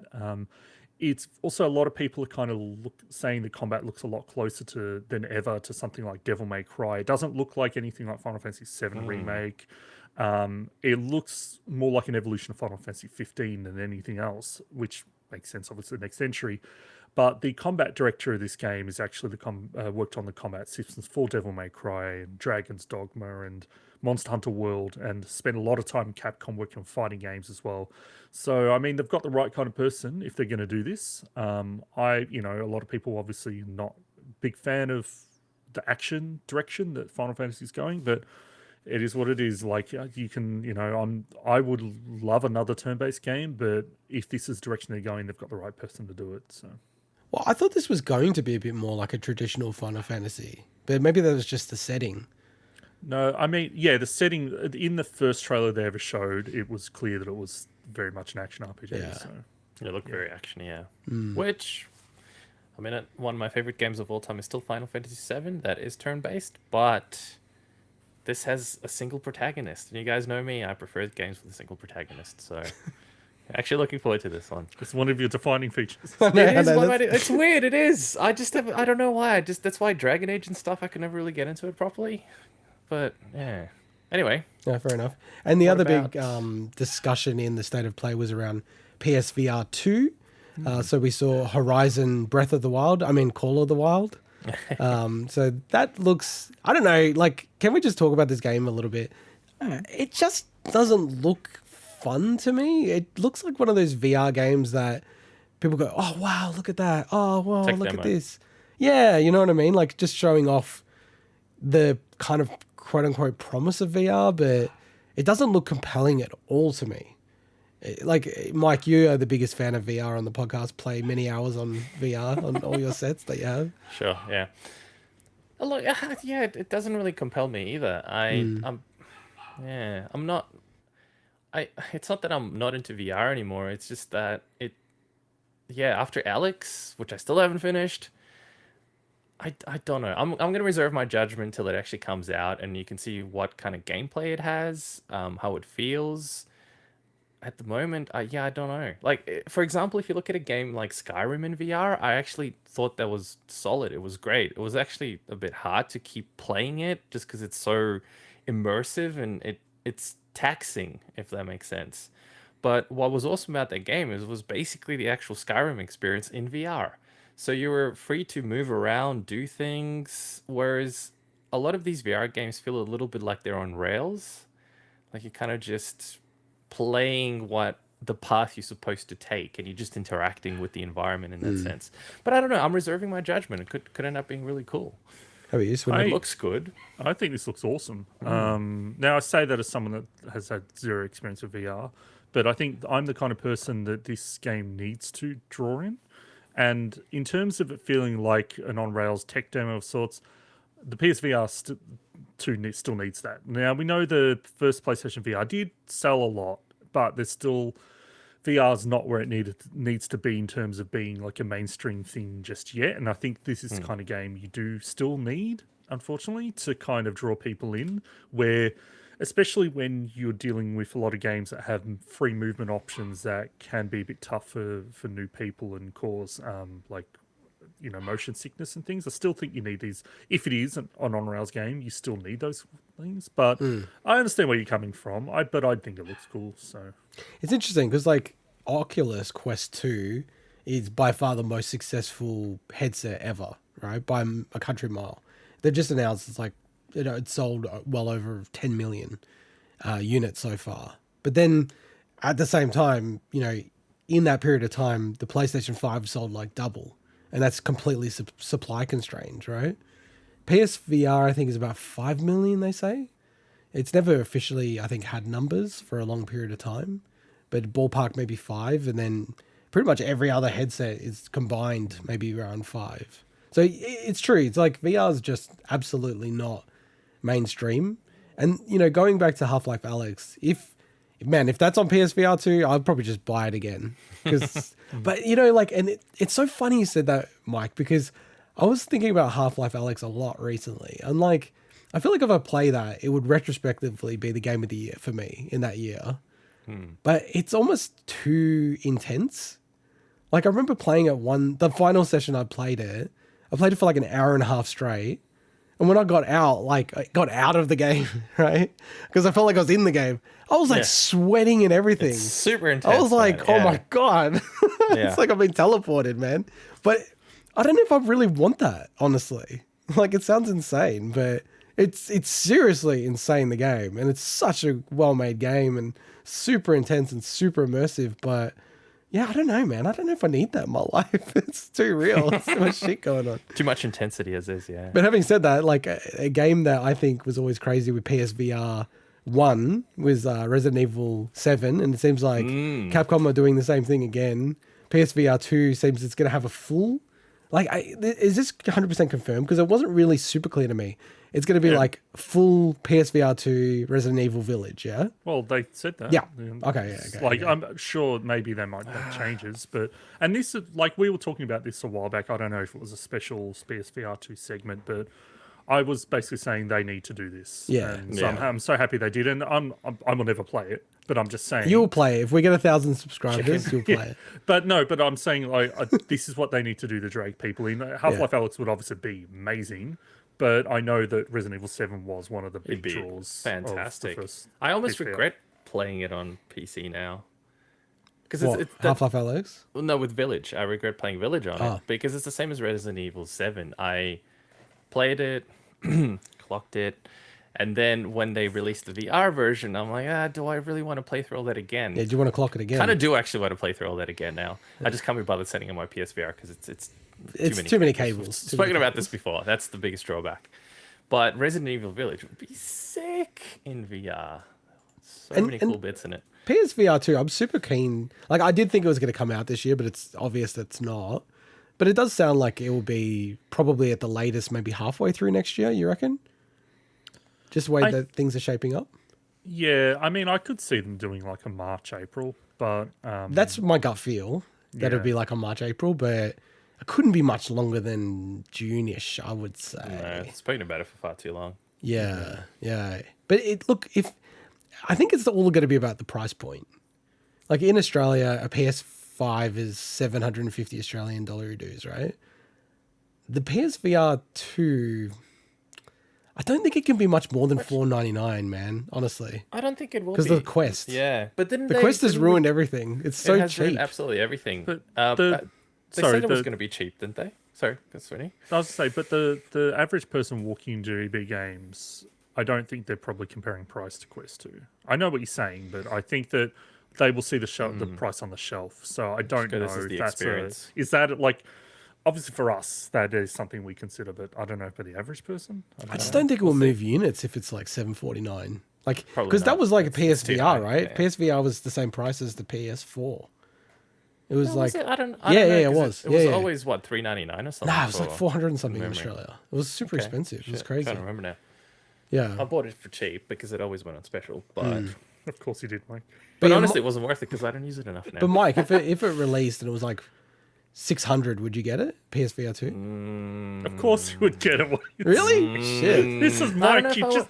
No, I don't know if I would. I don't know if I would. Hey, hold off I playing honestly Resident don't know Evil if I 4 would. for a few years. I just didn't have. Go buy a PlayStation. Can Well- we please just remember this thing you said now? Because he'll pick that up the first Yeah, probably look week up. it comes We'll see. out. No, it's just that I was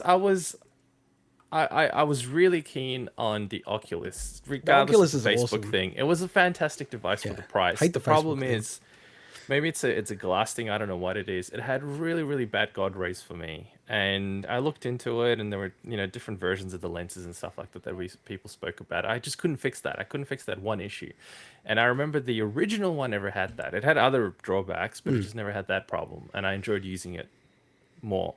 So it's things like that where I go, I'd love to, but then I know I'm going to spend $600, and then be annoyed at the fact that I can't use it properly or something. Or that it's got a 'cause cable. My eyes are stupid. And I feel like the cable is going to be massive for the PSVR 2. Like it's going to be a make or break thing, that cable. That was honestly the breaking thing for me for the original PSVR. Too many bloody cables. That's why Oculus was awesome. At least just one cable done. It's one cable though, to be fair. It's one cable that goes straight to the front, you'd imagine. Yeah. But even though it's one cable, it's one. like, the new one. But the original was a pain, and Yeah, it still there's way is to too this much day. to And I just can't be bothered setting it up because there's just too many things that I have to remember. I got to plug this into this and this into this, and you just give up. And how about you, Swinny? Would you pick up the PSVR 2? You haven't got any VR gear. If I'm ever going to pick up VR thing, then I'll probably pick PSVR 2 would be the one. But I'll wait to see on what kind of games become available. It wouldn't be something I'll pick up right away. So. Okay. And price? Any sensitivity there? You're sort of like, if it was 749, it wouldn't be too He's crazy. rich, he doesn't care. Oh, I don't know. See how I feel at the time, honestly. Okay, interesting. Well, I don't know why I'm the most price sensitive with this thing. I just think Yeah, no, you're the richest out of all of us by far, and you're the most price. That's why you're not rich. true. That's not That's true. why you're rich, because you're but stingy. I just think if it's the Oculus Quest, it's got a battery in That's it. the kind of thing you bring up on a fucking podcast. I just think it's not true. But if you got the Oculus, right, it's got a CPU on it, it's got a battery, it's got like way more tech and gear in it. Like, I just don't know how they'd be able to justify it. This thing doesn't need a battery or anything. I don't know if it has a battery. I don't know why it would, but because it's got a cable running to it. So It's Sony. They can just. So, But yeah, well, It's true, maybe because they can try to stream to it instead of for certain things, or I don't know. no, it's got the cable. There's no streaming or anything. So yeah, look, I'm going to be super interested. If it's cheap, actually, that would be super interesting. Then I would probably. If it was like $399 or $349, yeah. damn, that would be crazy. If it undercut the Oculus Quest, that would be sick. I'd be super keen for that. So other things that were in the Prezzo, the Callisto Protocol. Mike, you'd be happy about that? We talked about that a little bit earlier. That looks really, really good. Finally saw some proper gameplay, and it looks damn awesome. I love because obviously it's made by the same. Well, the main. Is he producer on it now? Director? What is he on this one? It's the head dude behind it. The head dude behind the Callisto Protocol. Same head Schofield dude that or was whatever. Yeah, Glenn Schofield. that dude. Same dude that was behind Dead Space, which was a fantastic game, And a whole bunch of other stuff, by the way. Like yeah, of lots course, of Call of Duty games and everything. to make the direct comparison with the Callisto Protocol, I'll refer to Dead Space. It was. You can still see some of the elements in this. Boom! Because you've got well, one cool thing about Dead Space, to those that haven't played it, is a lot of the interface is actually in the game, so you don't have a health bar per se. What's the word that you like? Diegetic interface. Diegetic interface. Yeah, Let's say it all. Diegetic interface, kids. With the ball moving. Exactly. And that diegetic interface, my god, I totally forgot that term now, even though I covered it. Is Made it's it up. freaking awesome. It's so much cooler for immersion, and you can see them applying the same principles in the Callisto Protocol, and I think it's going to be sick. So Man, they must be like when they announced the Dead Space remake. They must be like, God damn it! I know. Stealing our lunch. I think it's a good thing. I think it gets more like Yeah, fair I'll get enough. it because both. I don't give a I shit. think people talk about Dead Space remake and then we'll bring up the Callisto Protocol. Yeah. I think it's good that they're coming out first. Because people maybe who played Dead Space remake will go, Are they coming out first? I can't remember when. Well, Callisto Protocol's coming I out hope this year. so. I hope Is it? so. December, It I makes believe. much more sense to come out first. Okay. Yeah. Okay. Yeah, no, and I like I said at the start, I think it's like 1 month apart as far as it's scheduled right now. Okay. Dead Space remake. I'm just checking it quickly. We also had the Yeah, announcement- December 22 for Callisto Protocol. Okay. Cool. And we also had the announcement of the Spider-Man games coming to PC, which is crazy. Well, I thought, this really blew me away, man. It's like, I knew that like Sony's pushing into PC. That's obvious from their financials, but they're taking like the biggest franchises, God of War and Spider-Man. Spider-Man has sold like insane numbers. So Spider-Man Remastered Rise of and Spider-Man Miles Morales are both coming to PC. Is there nothing they're not Insane. going to hold back on? I like it, Old, man. I think it's Jack cool. Ryan. Yeah, same. Why not? What did you say, What? Swinny? I missed it. It's a good old Jack Ryan. Jack Ryan, yeah, big old Jack, We talked big about old pumpkin it, head. I can't remember. Yeah, Did. it was last episode, but it was 2 weeks ago. Yeah, obviously their approach to all that is ramping up very fast, which we'll talk about in the next segment as well. So And like my crazy idea about like the Steam Deck, working with Sony, all that stuff, it's almost not officially aligned or anything, but it's coming to some kind of fruition. Yeah. Because people are like buying these games again to play it on Steam Deck. Like people are buying God of War full freight again, even though you can buy for like $10 on PS5. But they're buying the full version on PC just so they can play it on the Steam Deck. So Why not? a lot of that money's going back to Sony. And the last thing I just want to mention is Stray is coming out day one on PS Plus second tier and above. Oh, second tier and above. Dang So they it. already started doing this bullshit. I want to play as a cat. But like my cat? that's coming out really soon, right? Stray? Well, it was delayed, so the game was close to finished anyway, I think. So Yeah, but I think it's coming out in July or something. yeah. From memory. Cool. Just 19th of July. Yeah.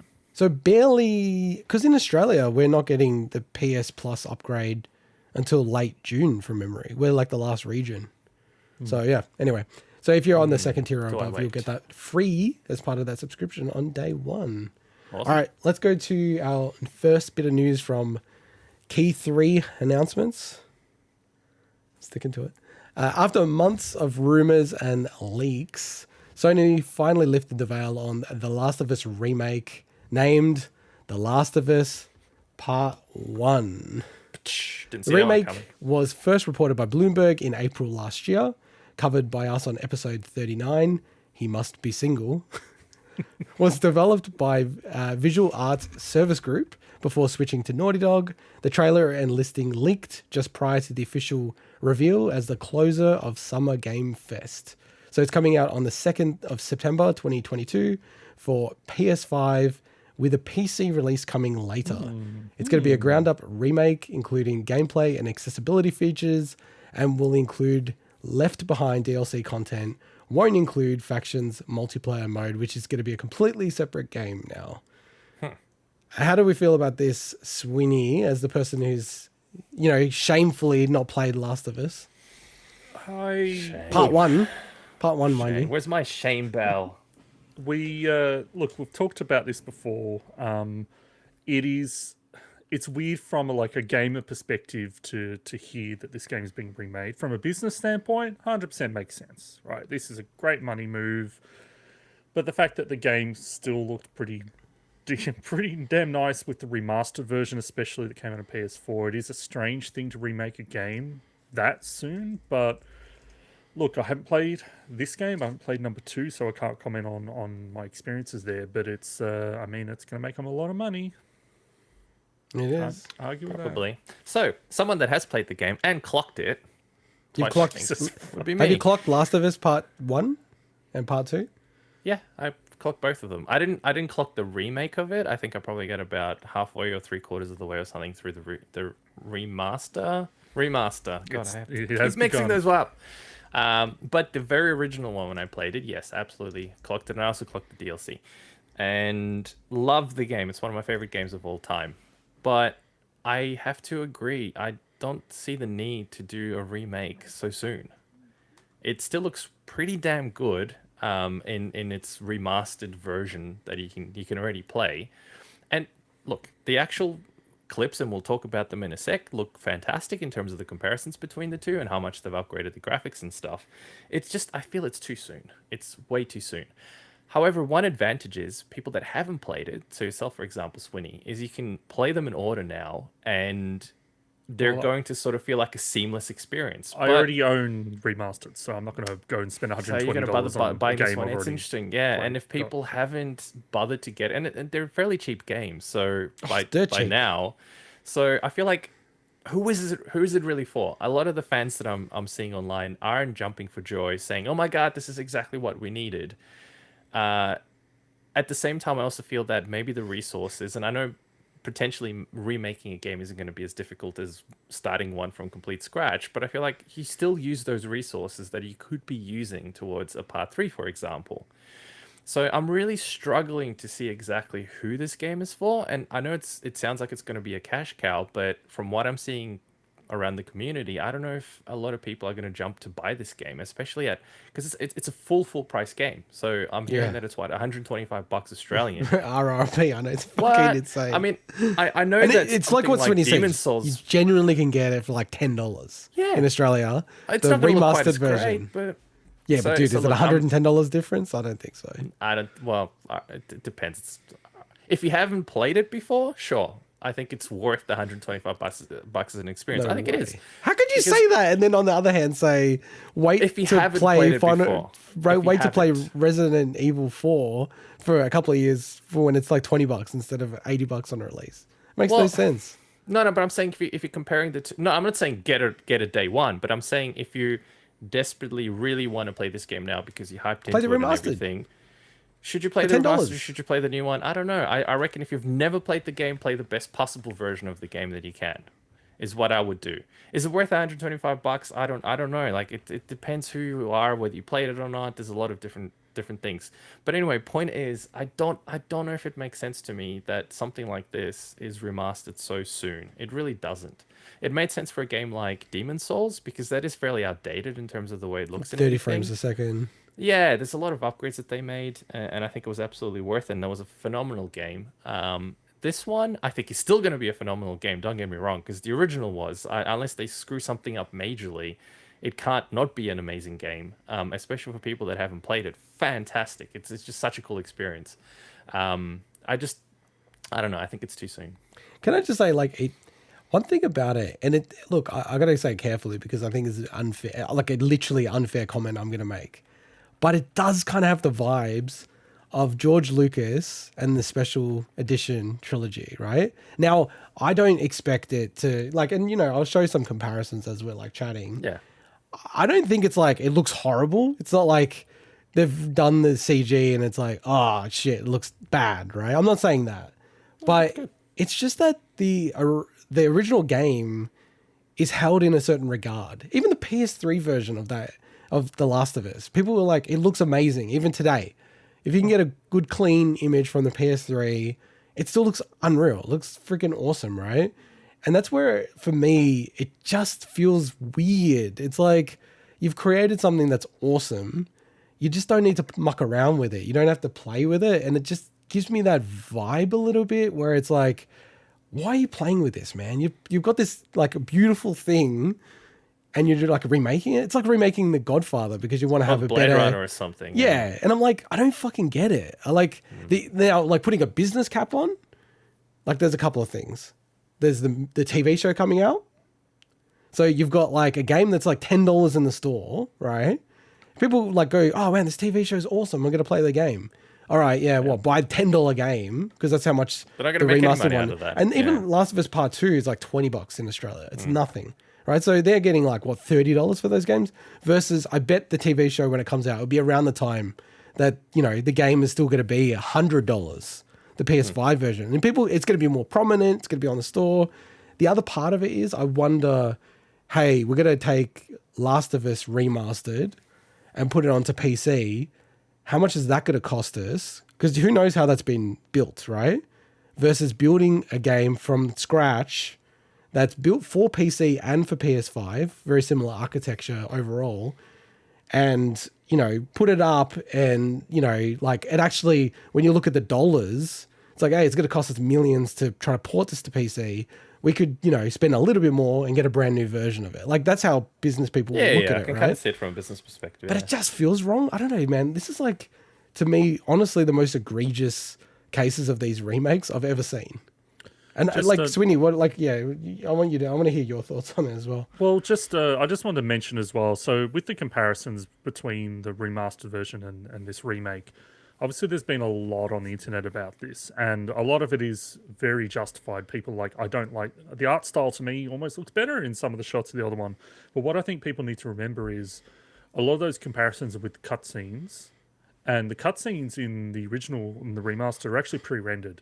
So it's not a direct versus the new one where it's actually rendered in real time. So I've actually seen tweets from people that are behind the scenes on the game that have said that, look, when you see direct gameplay comparisons, you will really notice the difference. And there are some screenshots, I think of, I forget what they're named, but they're like the plant zombie things, right? Obviously, I haven't played the game. Yeah. Film zombies. There's and you've seen the comparison shots of that and the remake. Like, it looks incredibly better in those screenshots. So I think that there's a lot of people out there spreading misinformation about the quality of the upgrade, whereas it is significant. But it doesn't obviously mean that, like there is an art style change there. There's some people that do prefer the look of Joel in the original. There is, but I so think that's to align it mostly with the characters in the second game. that Is that is is a my good point. guess. Yeah, it's not Yeah. so much because they wanted to completely change the art style. I think it's just because I remember Ellie in the original. She was kind of modeled on, or it looked like she was modeled on Elliot, who used to be Don't dead name him. you know who I mean. Yeah, yeah. And But that's true. It was totally modeled off that person. yeah, it It's totally like it was like And shameless. How it was he complained modeled. about, well, not complained, but I remember that he noticed it and went, hey, Yeah. what the. And it was when I first played the game. I thought it was actually modeled on that person as well. And I'm playing it. I'm like, okay, cool. I thought it must have been an official thing that they did. But clearly, it wasn't. So in the second one, obviously, as the character also matured, because in the second game she's much older.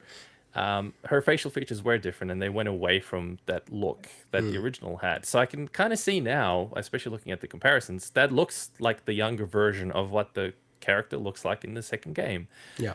Which means, once again, if you play them back to back, I think you're going to have a much more cohesive experience going through that. So It sounds like they're Swinny, all do you pretty. feel like it's necessary? That's like the biggest thing for me. Oh, 100% not. No, Like, yeah, no, I don't think it is. like to me, like even the Demon Souls remake, I think was justified, but even that, still, you're remaking games from the PS3 generation. Like to me, like if you remake games, it kind of makes sense that like you remake older games because they're the ones that really need the upgrade in terms of technical and controls and gameplay. So it is weird to me. Definitely not necessary. It's like, are they going to start remaking Uncharted 4 next? Like it's just Probably. weird. Yeah. But it's so Demon Souls.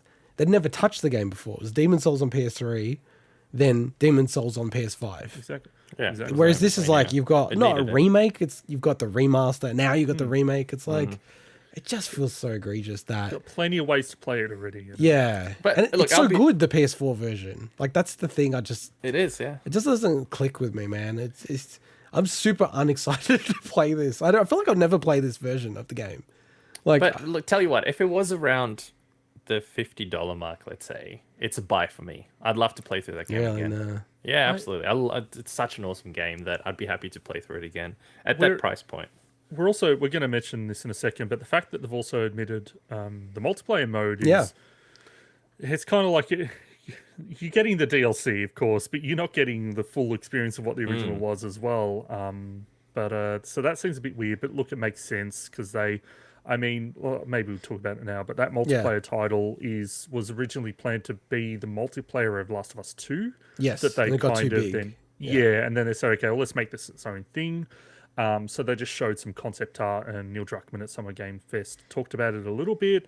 But apparently will have its own story and characters, and apparently be as big as a single player game. So I have no idea what he's referring to there in terms of just like the world sizes, because it's a multiplayer game. So it's like, how do you compare the size of a multiplayer game versus a single player game? It's really strange to me. Maps.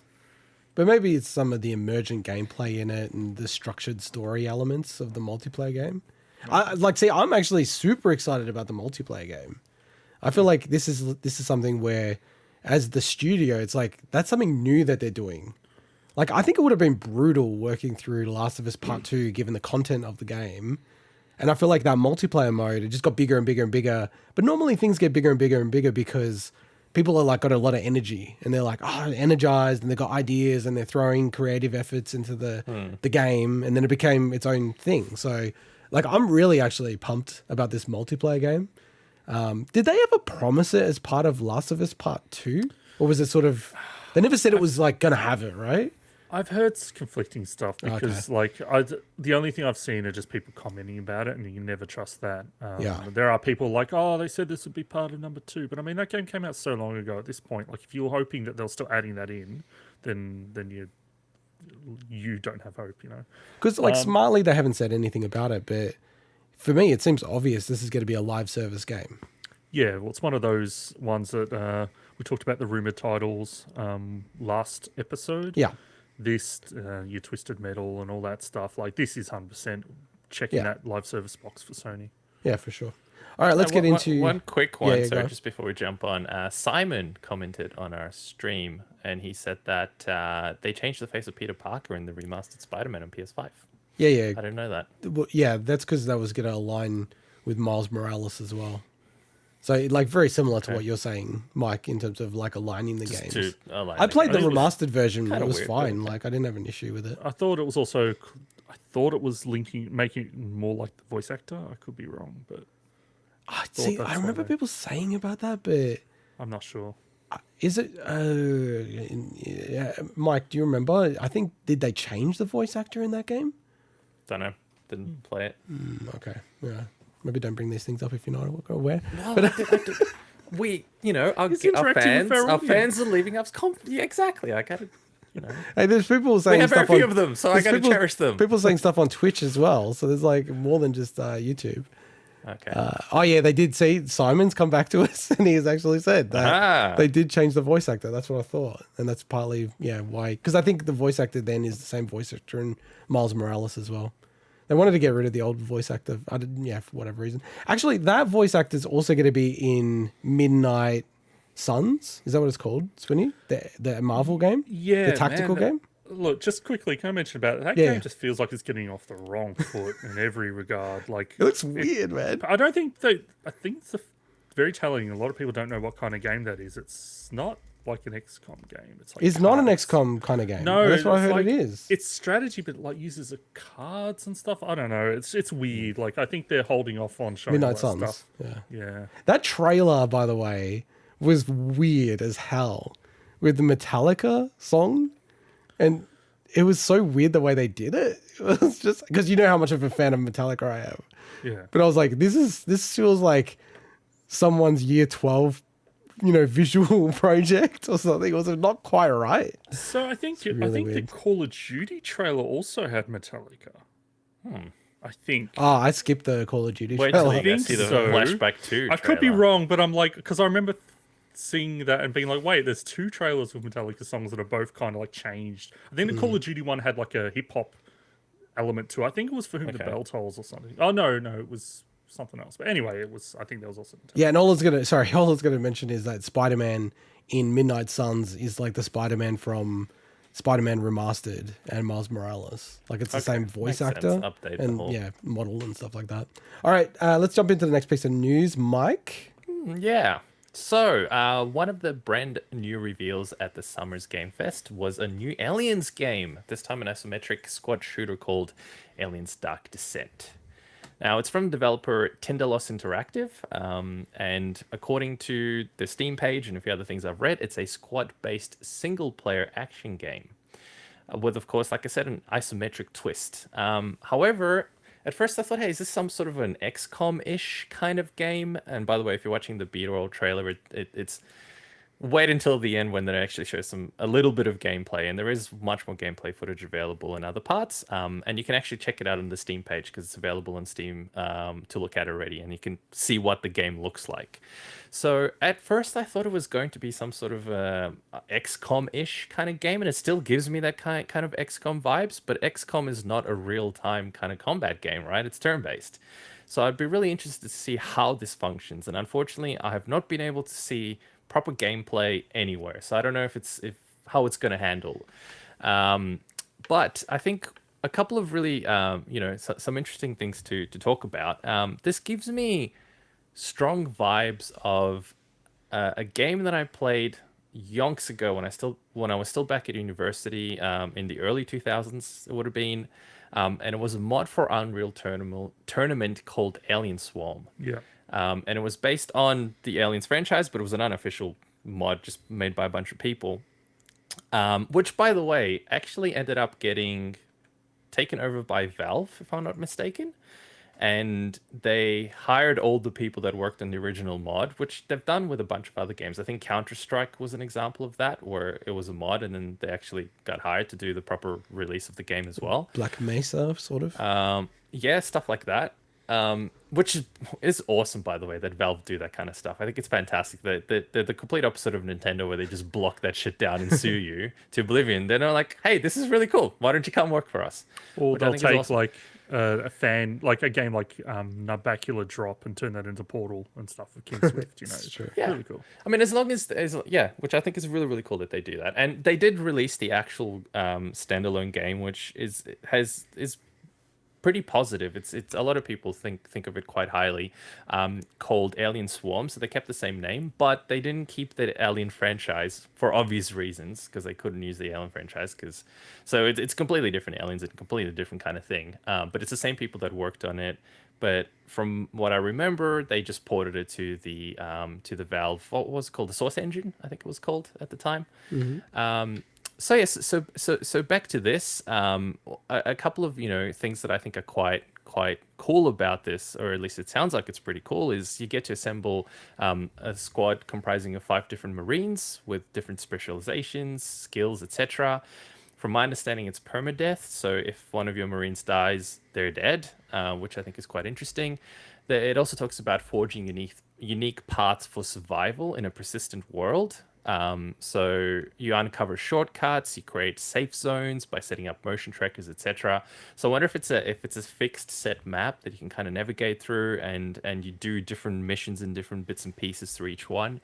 The game itself looks pretty good. I looked at the history of the developer, Tenderless Interactive. There was nothing there that I think I've ever played before. They don't seem like a major studio, but the game itself actually looked really cool. The effects looked awesome.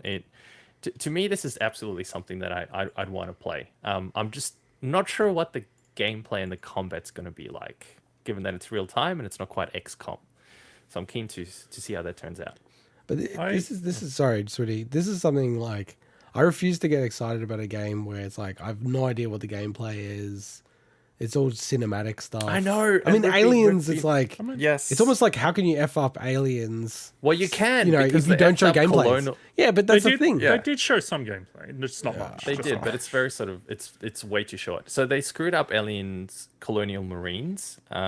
Well, I've never Mostly. played that game. I don't know if it's bad, but Well, we're also talking very Overwhelmingly. different publishers and developers here Sure. as well. No, of course, yeah. But I'm saying the community's expectations about an Aliens game, they've been burnt too many times. Yeah. Aliens Fireteam Elite maybe came out at the wrong time or something. It didn't get the greatest reviews either. I've played Alien Isolation.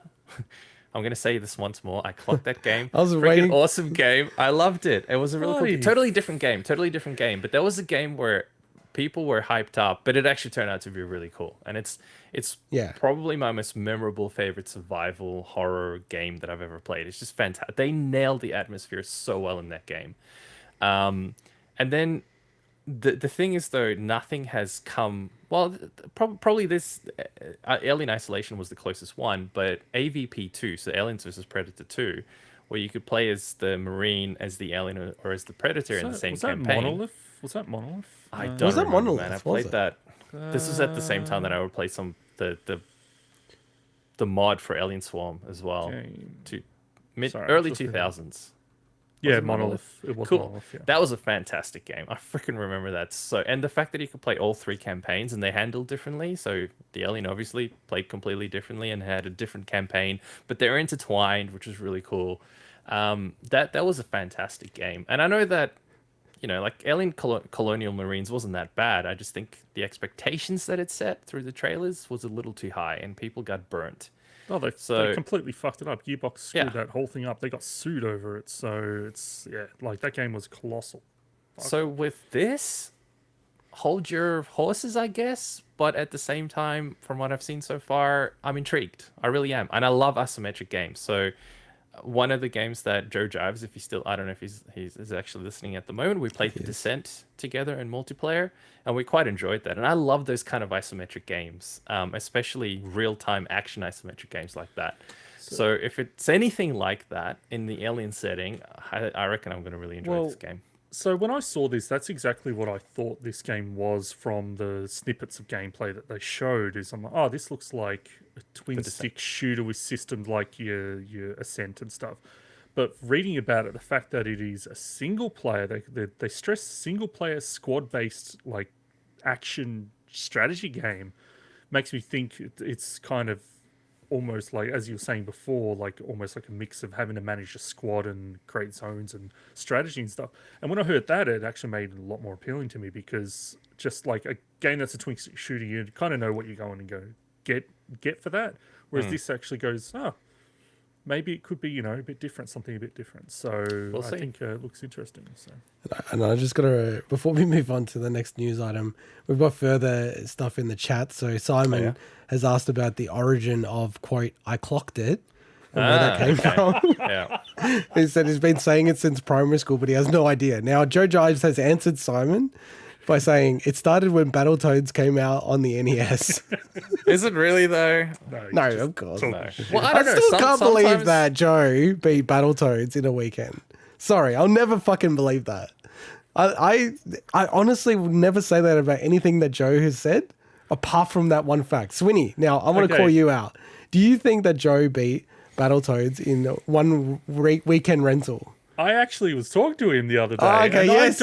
I do not completely dismiss it like you as a chance. I He's just think said it is believe it in the chat. unlikely, but I don't dismiss Oh, it. so Swinny doesn't believe it. I don't believe it. How about you, Mike? Do you believe it? No, I said it's unlikely, but I don't dismiss it. I think we need proof. I think we need him Of course it's possible, but I don't beat believe it. again. So can I just say, via way of Whirlpool, the Australian forums, Yeah. clocking Whoa, a game okay. apparently refers to the old getting the score so high that it reverts to zero again. So That's it's like true. Wait, Dude, be setting the careful clock. because maybe I was the one that wrote that. So maybe. check who wrote that post. It was a post from 2009, so it's probably could one of be your me. multiple I- band accounts. Dude, so Could like have been me. I got Hey, an I only had one account. I've got an experience with this clocking thing. So when I used to play Galaga all the time, like crazy, religiously, right? I would always play it on the second player because the first player, my score would be so high, humble brag, that Not so first humble. player, it's only 6 digits. It doesn't hold enough. It would just clock over. So you wouldn't even know what the score was. So I'd always play in the second player control so that like it would have 7 digits to show my score. Because it's the only way you could show scores above 1 million. So yeah. You're There a you regular go. Billy Mitchell. Well, no, can I just say quickly? Yeah, I think I've Billy. said it on one time on the show. We need Carl that- on the show. Where I went to university, there's some mystery person that I was in this, semester long battle with, setting the highest score on Galaga in the Union House. Was it Julian Assange? No, maybe no. You're really trying to dox me now, but yeah, like I would set the highest score and then not play for a while, come back, and then someone's finally beaten my score, and it's like our names were the only 2 names on the leaderboard, and it would just be back and forth. It'd be like I have been with Joe a few times, but It was integot and JS. Oh, anyway. all right, let's get into the final. Oh wait, sorry. I was saying we didn't say when it's coming on what platforms. So Have you written it there? I haven't seen. No, because I never wrote that down. Yeah, he didn't write it. I just want to clarify: Alien Dark Descent's coming to all platforms 2023. So Fucking call me out. It's not even in the Anytime notes. in 2023. I didn't know. Mike wrote No, the he notes. made me responsible for doing the notes, and in typical Mike fashion, he fucked the notes up. So, All what right, do you let's, guys expect? let's get to the last news story and Swinny. Yeah, so in one of the most surprising moments of Summer Game Fest, we was. got a trailer for a sequel Sort to of. Flashback from 1992, which is called Flashback 2. But this was actually announced last year. Like, did you guys even know this? No. No. Now, I don't not. think they've shown anything. They just probably announced that they were working on it. But And I'm they like, still have barely shown anything. in the fact that even last year, so it was in May, like I was for the show, I scour all the like Reddit and all the gaming websites for news for the show. The fact that I didn't huge hear about nerd. it then means that I think that like their PR wasn't working very well back in May, and I've got some stuff to say about their marketing PR about this trailer, but. This is a sequel. Now, it's not the first sequel that Flashback has had. There was actually a 1995 sequel called Fade to Black on PC and PlayStation that was in That was the 3D. official sequel, yeah. Yes, it was. But obviously, it seems like they're Cool kind game. of forgetting that exists, or at least naming wise they are. So this is coming at the end of this year for every platform. And it's not developed by Delphine Software because they don't exist anymore. It's developed by Microids, their studio Leon, which actually opened in last year. So, Okay. so Do not they have? much, Sorry, What do we did you know if just call there's them? any Studio link? Leon. isn't it Leon? Leon. What's the Leon? What do you They're say? French. French. That's what I thought it was Leon. Is there any What's link Leon? between them at all? What- Isn't that a place? NEX. Oh, Yeah, it's they're a in place. they're in Paris, but I don't know how you pronounce it. It's probably Yeah, pronounced I thought it was Lon or Leon. some. I can't see anything about Leon. on their, I thought like, it was a safer bet to Wikipedia. say Leon than Lion. So No, I it's just not, not Lion, but I don't think it's Leon either. It's I think- French. I Who the don't hell know, knows what it's whatever, like, pronounced as? Who Paris. cares? No, it just seems so Anyway, weird that you whatever. specifically- Is that what you interrupted the whole segment for, No, you it's like, asshole? oh, Get back to the it's game. Microids in Marseille. It's like, but there's fucking nothing to do with Marseille. I can't see anything about Leon. No, that's the studio that's working on it. They opened a studio there. So I don't know, Sid. Jesus, get off my back. Anyway, this game, not much is known about this game. Not much is known about this game other than that trailer. And Tell us about the trailer, Yeah. please. They're probably So- going to be watching this video, so talk directly to them, Swinny. So Let's roll that trailer again. Can you let me say my piece? So this trailer is this is Summer Game Fest. A lot of eyes on Summer Game Fest. Yeah. And this is a really weird trailer in the sense that it was kind of showing just like some graphical assets and like the vibe, and the music was alright, but they had like snippets of gameplay that was like being projected across different objects and cubes and things, and you just couldn't tell what was going on. the worst and it was so obfuscated. Like I you feel can like it's see in the B-roll intentional, now. 'cause- Well, the thing is, right, this game might still be, it's coming at the end of this year, so you hope it's not too early in development for this. But if they're trying to not like. But what I'm trying to say is this was the most set of eyes you're probably ever going to have on getting interest for this game. And you didn't show the game at all, really. Like, you showed these weird snippets that, like, even trying to get a thumbnail for this bloody segment, there's no, No, this is like, the truth. This is where I it go goes. to IGN, I go to all the sites, I scour Google and Bing at all these websites. There's no, like, screenshots of the game. And, like, I had to, like, come up with some weird Frankenstein monster of a thumbnail, right? And it's like, I just think that, look, I love the original Flashback. I never play Fade to Black, but I also love Another World and, some of the other Delphine Software games. I'm the kind of person that you should be appealing to this. And I know, Mike, you're a big fan of Flashback as well. And Same as Joe. I just like came away from this being like, what is this game? What's the gameplay like, right? It doesn't look like it plays exactly like Flashback. So show me the game, and this was the best opportunity you had to show me. So I just feel it's a real big fail in regards to getting interest for this. This would have never happened if instead of Microid Studio Leon, it was developed by Hemorrhoid Studio Marseille. It's just shocking. Shocking, I tells you. I think they have opened a separate studio called Microid Studio still on this? Leon, Oh which my is not the God. studio that is making this game. Do you know? No, That's what I'm confused about.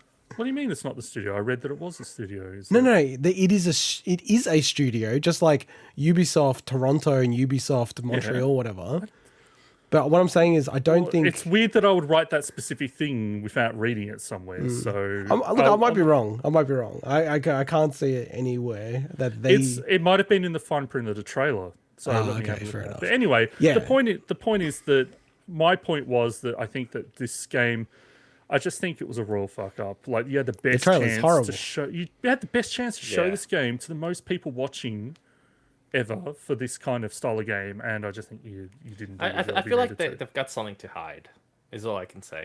It's But so I think it may. obscure. But I think it makes it worse in a way, Mike. I feel like it even does. if the footage is bad, I still feel like it's So- better to show it honestly than what So- they did. I agree. So the fine print in the trailer at the end says developed by Micro Studio Leon. Or Okay, whatever. I'll take it back. I'll take it back. Take it back. Take it back. take it Say back. sorry. Say you're sorry. I just said I take it back. You didn't say you're sorry. I'm sorry. Thank you. Now just putting the timestamp so I can edit this part of the podcast, Get rid of the sorry part. and I'll just take all the parts of what I said, so it just makes Swinny sound like he's crazy. I have been way wrong many times on this show. So Oh, well, that's also an admission right there. So, but have you guys played the remake of the original? no. yes, and I didn't like it at all. Yeah, same.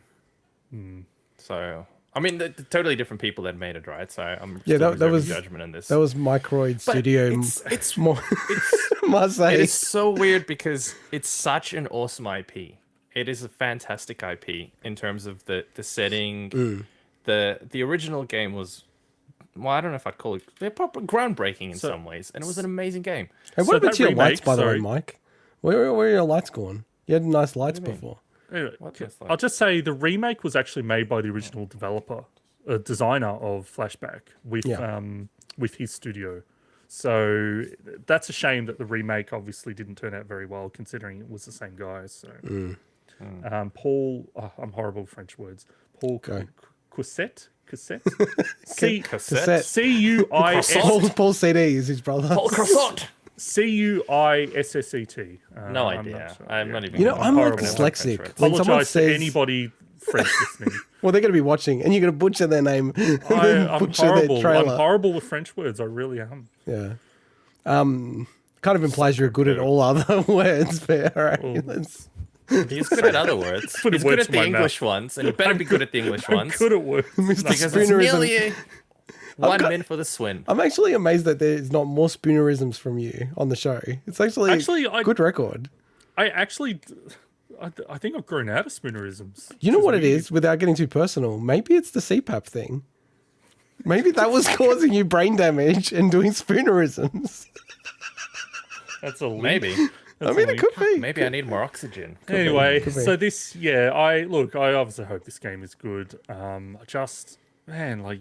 think you missed a chance to really wow people. Yeah. And, It's a big stuff up. I just feel like they're screwing not them, because I don't know what the game is like, but I feel like if it's one IP that deserves more justice, if it's one IP that deserves to be taken by a good big developer and done well, this is such an awesome IP. It just blows my mind that no one's taken it and done something really good with it. All right, let's move on to our final segment. And because the show's a bit off the rails and my audio devices have all updated, I won't be able to show the traditional 1 min sort of background B-roll thing. Can I? No. I'm on the way? run, man. I'm working on the run here, baby. Nice. I've already got a timer, an ad hoc timer up. Very cool, So very as we cool. do, we wrap up the news, all the sort of little articles that we don't want to bang on about too much, talk about games we've clocked and things like that. And Swinny will... You're up to 205 words. Is that correct, Swinny? yeah, so moving up 5 words a piece until I hopefully fail very soon. So. Oh, okay. I know. I feel Why like do you wanna you're. fail? I feel like you're trying to fail now because you're sick of this. When you've been doing it for like 4 months or something, I've been doing it way longer than Mike was doing it now. That's true. Mike only did it like 3 or 4 times. Nah, he was going for a little bit. I did it for a fair bit, yeah. yeah. But I was at 200 the whole time. That's true. wasn't You it? get the listeners to submit their version of it next time. Yeah, true. So 205 words. Swinny, as tradition dictates, you can start whenever you want, and then I'll click the timer. Sony's Bend Studio have revealed a new logo and teased out a new unannounced open world title. Bloomberg claimed that God of War Ragnarok is on track for a November release. Bloober team have announced Layers of Fears, a new anthology entry in their popular series. Teenage Mutant Ninja Turtles Shredder's Revenge launches June 16 and includes a 6-player mode. Ben Esposito's Neon White also launches June 16. Tunic is coming to PlayStation consoles on September 27th. PS5 sales have topped 20 million. Sony say they're planning a significant ramp up in unit production. Xbox will begin adding curated demos into Game Pass over the next 12 months, while an Xbox game streaming app is coming to Samsung Smart TVs on June 30th. Embracer Group have announced a preservation initiative called the Embracer Games Archive, and Saudi Arabia's public investment funds has since acquired a $1 billion stake in Embracer Group. A free character creator for Saints Row reboot is available ahead of the game's release. Sega have announced the Mega Drive Mini 2 console releasing in October in Japan. Netflix have announced the Dragon Age animated series is coming in December. And finally, the Grammy Awards are adding a new category for in 2023 for Best Video Game Soundtrack. Damn, son. Man. You Good never. job. It's like what? Like because you slowed down as well. He did a bit of a Usain Bolt in the 2008 Olympics. He knew he'd won. He's setting a world record, best time ever, and turned to the crowd. You know, it's too When he good. turned to the crowd, Actually, he turned to the stream, he turned to the chat. I didn't see the timer until the end, actually. Yeah, but you always okay. slow down. You're always very I arrogant. do, because I normally look and I'm like, oh, I've got 10 seconds left, but I didn't look this time. Look at him.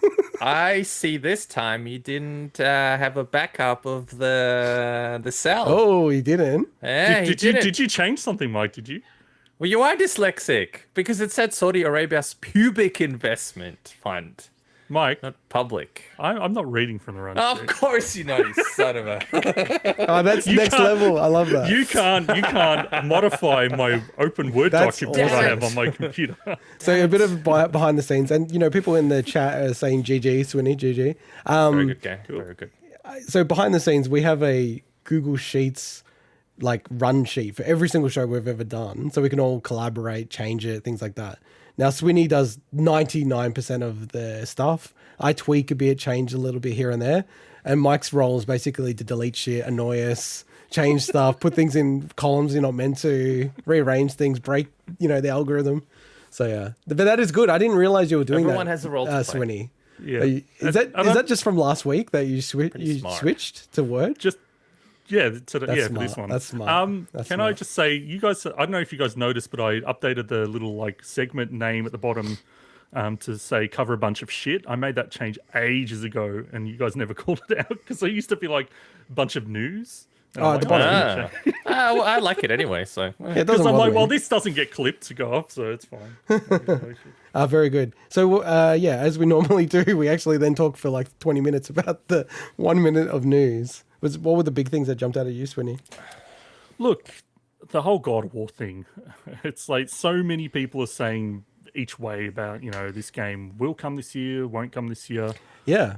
Obviously, I hope it does. And if it does, Sony's like holiday lineup is pretty damn awesome, even without God of War. So they could probably push that and not have, basically, they'll, people won't be missing the game because there's a lot of stuff coming. Well, Video Game Chronicle, which I probably, for me, rate as the most reliable source and, most even-handed source of news that I check out, they, within one day, had one story which said it's delayed till next year, and then the next day said it's coming out in November. I was like, what? What are you guys doing? But maybe it is something where it could come out in November, and they're just debating, like, why push it in November? We don't really have consoles. I don't know. It's interesting. Can you remind me, have we seen any gameplay at all? Yes, with the accessibility stuff. Just accessibility. I don't recall it having any other gameplay footage other than that, Mike. I think it's just the accessibility stuff that they showed off. Didn't see it. Which made me actually go, okay, maybe this game is way more advanced than I actually thought it was. So Well, I mean, they're working with what I assume is the established framework of the remake. Or, Yeah. sorry, not the remake, but the reboot or whatever you call it. yeah, same animations for some stuff. Yeah. So, yeah. And The Teenage Mutant Ninja Turtle thing, I just wanted to mention that because that's fucking like, did we know about this date? Like they just announced the date, right? so I mentioned a while back It's that crazy. we were still waiting on a date for that. And it's dropping in Game Pass as well, which is cool. Oh, is it on Yeah. PC?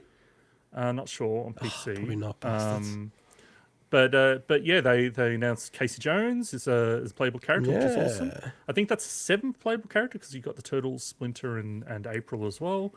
And the 6-player mode, which looks like absolute chaos, honestly. Like Yeah, that looks sick. It looks sick. it looks cool, but also looks like just probably not as much fun as just playing 4-player mode. But that game looks amazing, and I'm really happy it's in Game Pass because now I'm gonna definitely try it right away. So. Yeah, I didn't know that it's going to be in Game Pass, but I'm just checking. And Mike, I know you keen on Neon White, so that's Ben Esposito's new game, the guy who made Donut County. Hey, before you moved on, what I was just also going to say about Shredder's Revenge. Did you guys see the special edition for Shredder's Revenge? From Limited Run? Is Yeah. it? I don't me more. remember seeing the specific details of that. Oh, you guys should check it out. Google it now. Just Shredder's Revenge special edition. Like, I'm not into these. Does it have a naked April? You guys have bought these like special edition stuff, right?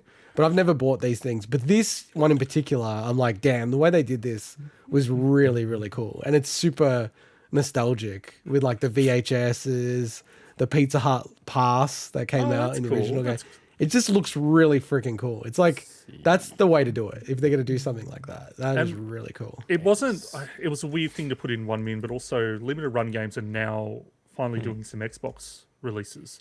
And I always wondered why they never did Xbox, other than you could say the install base and stuff, but it was actually because Microsoft apparently has restrictions around releases having to be certain minimum numbers for physical releases, discs. So the fact that they're doing some Xbox stuff now is good as well. So Yeah, and it seems like from what I can see, it is going to be on PC Game Pass as well. So I'm definitely going to play that. we if should it try is. that. We should all try that. Yeah, dude, I'm totally up Oh, yeah, for it if try it's on it as a PC thing. for sure. How many players? Six, Was it so again? Six. plenty. Cool. Yeah. We'll get some of our fans to join us as well. Telling you the one thing that I'm looking forward to is the Grammy Awards adding Best Video Game Soundtrack for two reasons. Number one, because I think it's so deserving, because some of the coolest music I've listened to is in video game soundtracks. And number two, because it could potentially mean that if Kanye releases a game in 2023, he could win Game of the Year and Best Video Game Soundtrack in the same year. I almost added this as a story for one specific reason, not because I don't care about the Grammys at all, but the reason being is that this is one step closer to gaming being more acknowledged outside of it's just like gaming still has a stigma, a massive stigma, and I think nerds talking about and playing it. This is to me like a good step forward in that regard, because also gaming soundtracks are, some of them are absolutely amazing and they never get any recognition outside of the niche audience, the games that they play. People that play the games. So, but I mean, the Grammys, yeah, whatever. Like, I didn't give a shit. Yeah, that's the thing as well. Yeah. Who gives a shit? But yeah, I hate the Grammys, but cool. Yeah, I kind of agree with you, Swinny, because I also just had today the ABC. Well, I think it was yesterday. You know, ABC Classic. So that's a radio station that's nationwide. They did the top 100 music from screens. And that was including games as well. And Legend of Zelda series came 23rd, Koji Kondo. That's pretty cool. That was the highest ranked video game thing. Okay. Yeah, but you think, like Blade Runner, those kind of things with their Interstellar, Hans Zimmer. So it's actually a really cool list if you actually look through it. I also really like, this was announced last week, but I also missed the show. The Mega Drive Mini 2 console. Yeah, the first one was received really well. You know, it wasn't made by At Games like the other Sega ones. But so far only announced for Japan. But I'd be keen to pick that up if they release it out here. So, and last thing from me was it's not actually in the run sheet or like 1min is. Did you see the footage of Sonic Frontier? Gameplay footage? Oh my god, yeah. Fucking hell. It's like, it genuinely to me looks like, it's not an original take, but it looks like, you know those videos you see on YouTube where it's like one dude, he's recreated something in Unreal Engine, like Zelda or something. And it's like, oh, that's kind of cool, but then it looks super jank as well. I couldn't believe it was fucking real. Like, why are they publishing that? It looks horrible. I know. That looks... The follow-up videos have shown it look better, but still I agree with that. But what really irks me is how this has led to so many people just being like, oh, we need to band together, petition this shit. And it's so fucking entitled. Like, I hate that part. I hate that part of game culture where people feel like they are entitled to make those kind of demands and things. Yeah, I agree. The game's probably not going to be good. It was a horrible first showing. But Sonic games, some of them are shit, some of them are good. You know, it's a mixed record. Ones. They just need to make a new 2D Sonic game. Depends on what you like, but you know, this has the potential to be 2006 Sonic level if they don't clear it up a little bit. But yeah, it looks horrible. But yeah, you know, the bit that really threw me the most was the rails. You know how you can see the rails in the distance? And it looks like just scribbles. Because they don't even load properly. And it just looks so bad. Yeah, I don't want to keep this in it, but it looked really shit. And you know what game actually has parallels? It's actually Splatoon. The motion in Splatoon, they could actually learn a lot of how to make a good Sonic game, I think, with the mechanics of what Splatoon does. Because it's kind of like similar to what they need Sonic to do, to be on rails at the time. There would be the day if a game that's a Nintendo game basically is they move on to make a Sonic game. But, I mean, they've done awesome. They've done that stuff in 3D well before. Like Sonic Unleashed is actually a really good game. You know, they've done Sonic Generations and stuff, and some people don't like those games, but there are 3D games where that stuff works well. But I think the issue with the people have with this is just the animations look really like they don't look as good as some of those older games, and people just like this feels almost like a step backwards. But yeah, and like, one thing that I really could not understand is the way the person was playing. It was like, sometimes we get like B-roll from YouTube. We won't watch the whole thing. And it's just like gameplay B-roll. And we start playing it as we chat about the game. And we're like, fuck, this person's so shit that they're playing, right? In the B-roll. And we call it out. We're terrible people. But go back and watch. We steal the content and call it out. No, can I just object? If you fucking just record gameplay of a game, that's not content. Like, I know, sorry. but we okay, let me reword. We steal their footage. Sure, their effort of putting the footage up. Yeah, I'll give you that. But I hate how people go crazy about that stuff. I'm like, fucking calm down. We're not using your voice. We're not using anything you've actually done. And you're shit at games, by the way. Can't wait till people use my voice and go ahead and use it. Savage integot. But can I, like, the gameplay, the way the person was playing the game in Sonic, go back and watch it, especially the one with the ramps and stuff. It's like they fucking didn't know how to play the game. Like, I couldn't believe it. I'm like, this is like someone's first play of this game. It's just, to me, super reflective of how just unprofessional the whole operation is behind this game, like the PR and everything. So anyway, I think we've dissed it enough. Any other things you guys wanted to mention before we wrap up the show? I'm really looking forward to that Dragon Age animated series. Because it's set in the world of Tevinter, like Dragon Age Dreadwolf, which we didn't get to cover. The fact that the Dragon Age 4 now has a title, Dreadwolf. I didn't know that. Okay. Yeah, so it's spoilers to discuss why that name is important, but it's I'm looking forward to the animated series. I think it has a lot more potential than something like Dragon's Dogma, which I recently watched from Netflix, because the Dragon Age world is so much more fleshed out than Dragon's Dogma and has more characters and stuff like that. So I'm looking forward to it. It's coming out in December. So yeah, awesome. Yeah, nice. All right, well, we've wrapped up the news, but Swinny, there's a few things that are coming up. Yeah, so just for next week, obviously some of the big shows I mentioned at the top of the show, but just to remind everyone that we'll be talking obviously about all the reveals and stuff coming out of the Xbox and Bethesda showcase, which is in a few hours. The Capcom showcase as well, which is the next day. But what I just wanted to maybe just get your guys' take on is you've got those showcases. You've also got potentially a Nintendo showcase or direct. We don't know. So I guess any thoughts or hopes you guys have for the next week of stuff that might come out of? Because this is the time to announce this, really. I want to see some Starfield stuff, please. Some actual gameplay. That's the I think it's main time thing I'm for looking it, forward really. to. It's time for it, isn't it? It would be crazy if they don't show you. I kind of just assumed that they have to show gameplay footage. I want to be as excited as my cat was yesterday when I was just sitting down minding my own business. He sleeps next to me in a little thing, and then he wakes up and just goes, wow. And I look at him like, what the fuck? He's licking himself down there, if you know what I mean. I don't know if you've ever seen the cats. They're super tiny. They're super tiny. Like, you barely see them with them. His pee-pee. Oh my god! He must have had a dream. Why are you asking? Because I didn't know what he was talking about. Oh, he's licking himself down there. What do you think he's talking about? I think he had a dream. Think he's going to talk about that. Because, by the way, cats do dream. And I mean, I don't know if you guys have had a cat. Any animal does, I think. And they absolutely 100% dream because he twitches and does all this thing. I reckon he dreamt about something. And then so the point is, I want to be in the same situation as him. I want to see some footage of Starfield, and I want to be so excited that I just can't help myself. For me, if they do have a Nintendo one, I'm actually seriously wondering if they're going to do like a trailer for the Mario movie. Because we haven't seen anything. Maybe. And they've already done all the voice acting. They've recorded all that stuff. So they would have vertical slices of that movie for sure. That's like that's how they build these movies, right? Like they'll have like a scene, they'll render the whole thing, they'll do it all perfectly. So then the execs and everything can have notes and go, fuck, this is a clusterfuck. We have to delay it, which they have, which is a bit worrying. But I don't know. I just feel like it feels about the right time.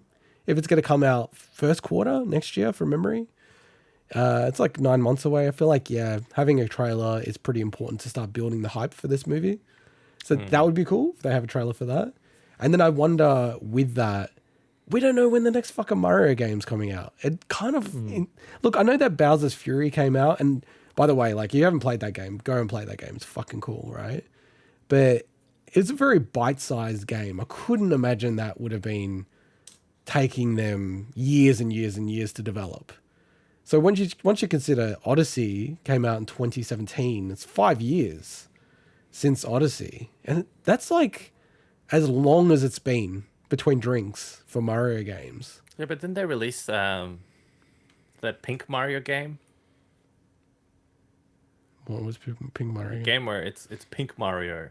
Kirby. He's talking about Kirby. That's the one. It's Yeah. a totally different team. He's talking about Pink Mario, you idiot. Was that actually serious? I wasn't even like sure. You were just being making a serious bad joke.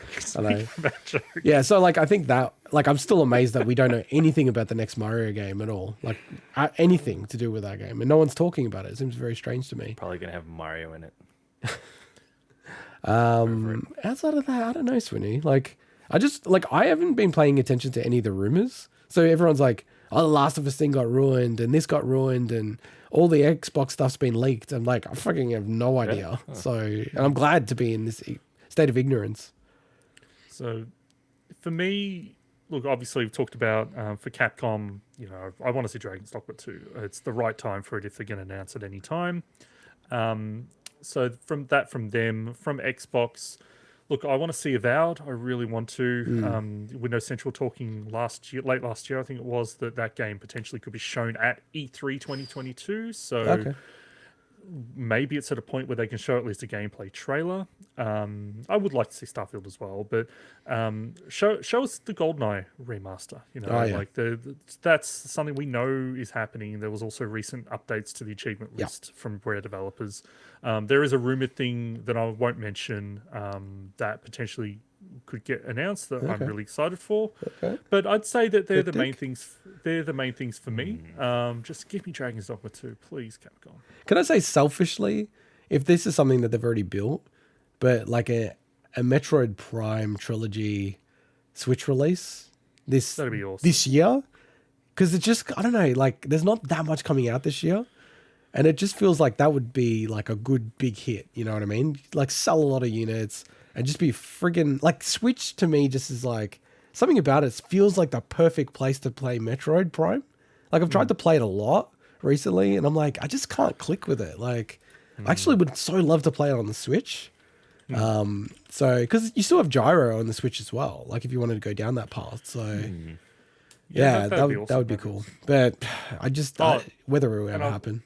I will also always say, just give F-Zero Nintendo. F-Zero, we've waited. That'd be cool. We've waited too long. It's too long. That'd be like a hype, Metroid Dread style announcement if they had like some weird ass F-Zero. Even if they did something like F-Zero 2, which makes no sense, but it'd just be, I think that'd be really cool, actually, way to reboot it. F-Zero 2 already existed, maybe I'm misremembering. No, I know, but I mean, like, you've got all the other series and everything with F-Zero, so it's kind of like, it'd just be bizarre if they did that. So, but yeah, how about you, Mike? Anything that you're hyped about? No, nothing exciting? that we haven't covered. Yeah, But nice. definitely, Starfield, my number one. Yeah, nice. All right, well, I think that just wraps up the show, doesn't it, boys? It does. Does All indeed. right, we'll have all these announcements by the next show, hopefully. Jam-packed Every show. single one of what we just said will be announced. Exactly. All right. With that, it's bye-bye. Deals. See ya. Thanks for listening.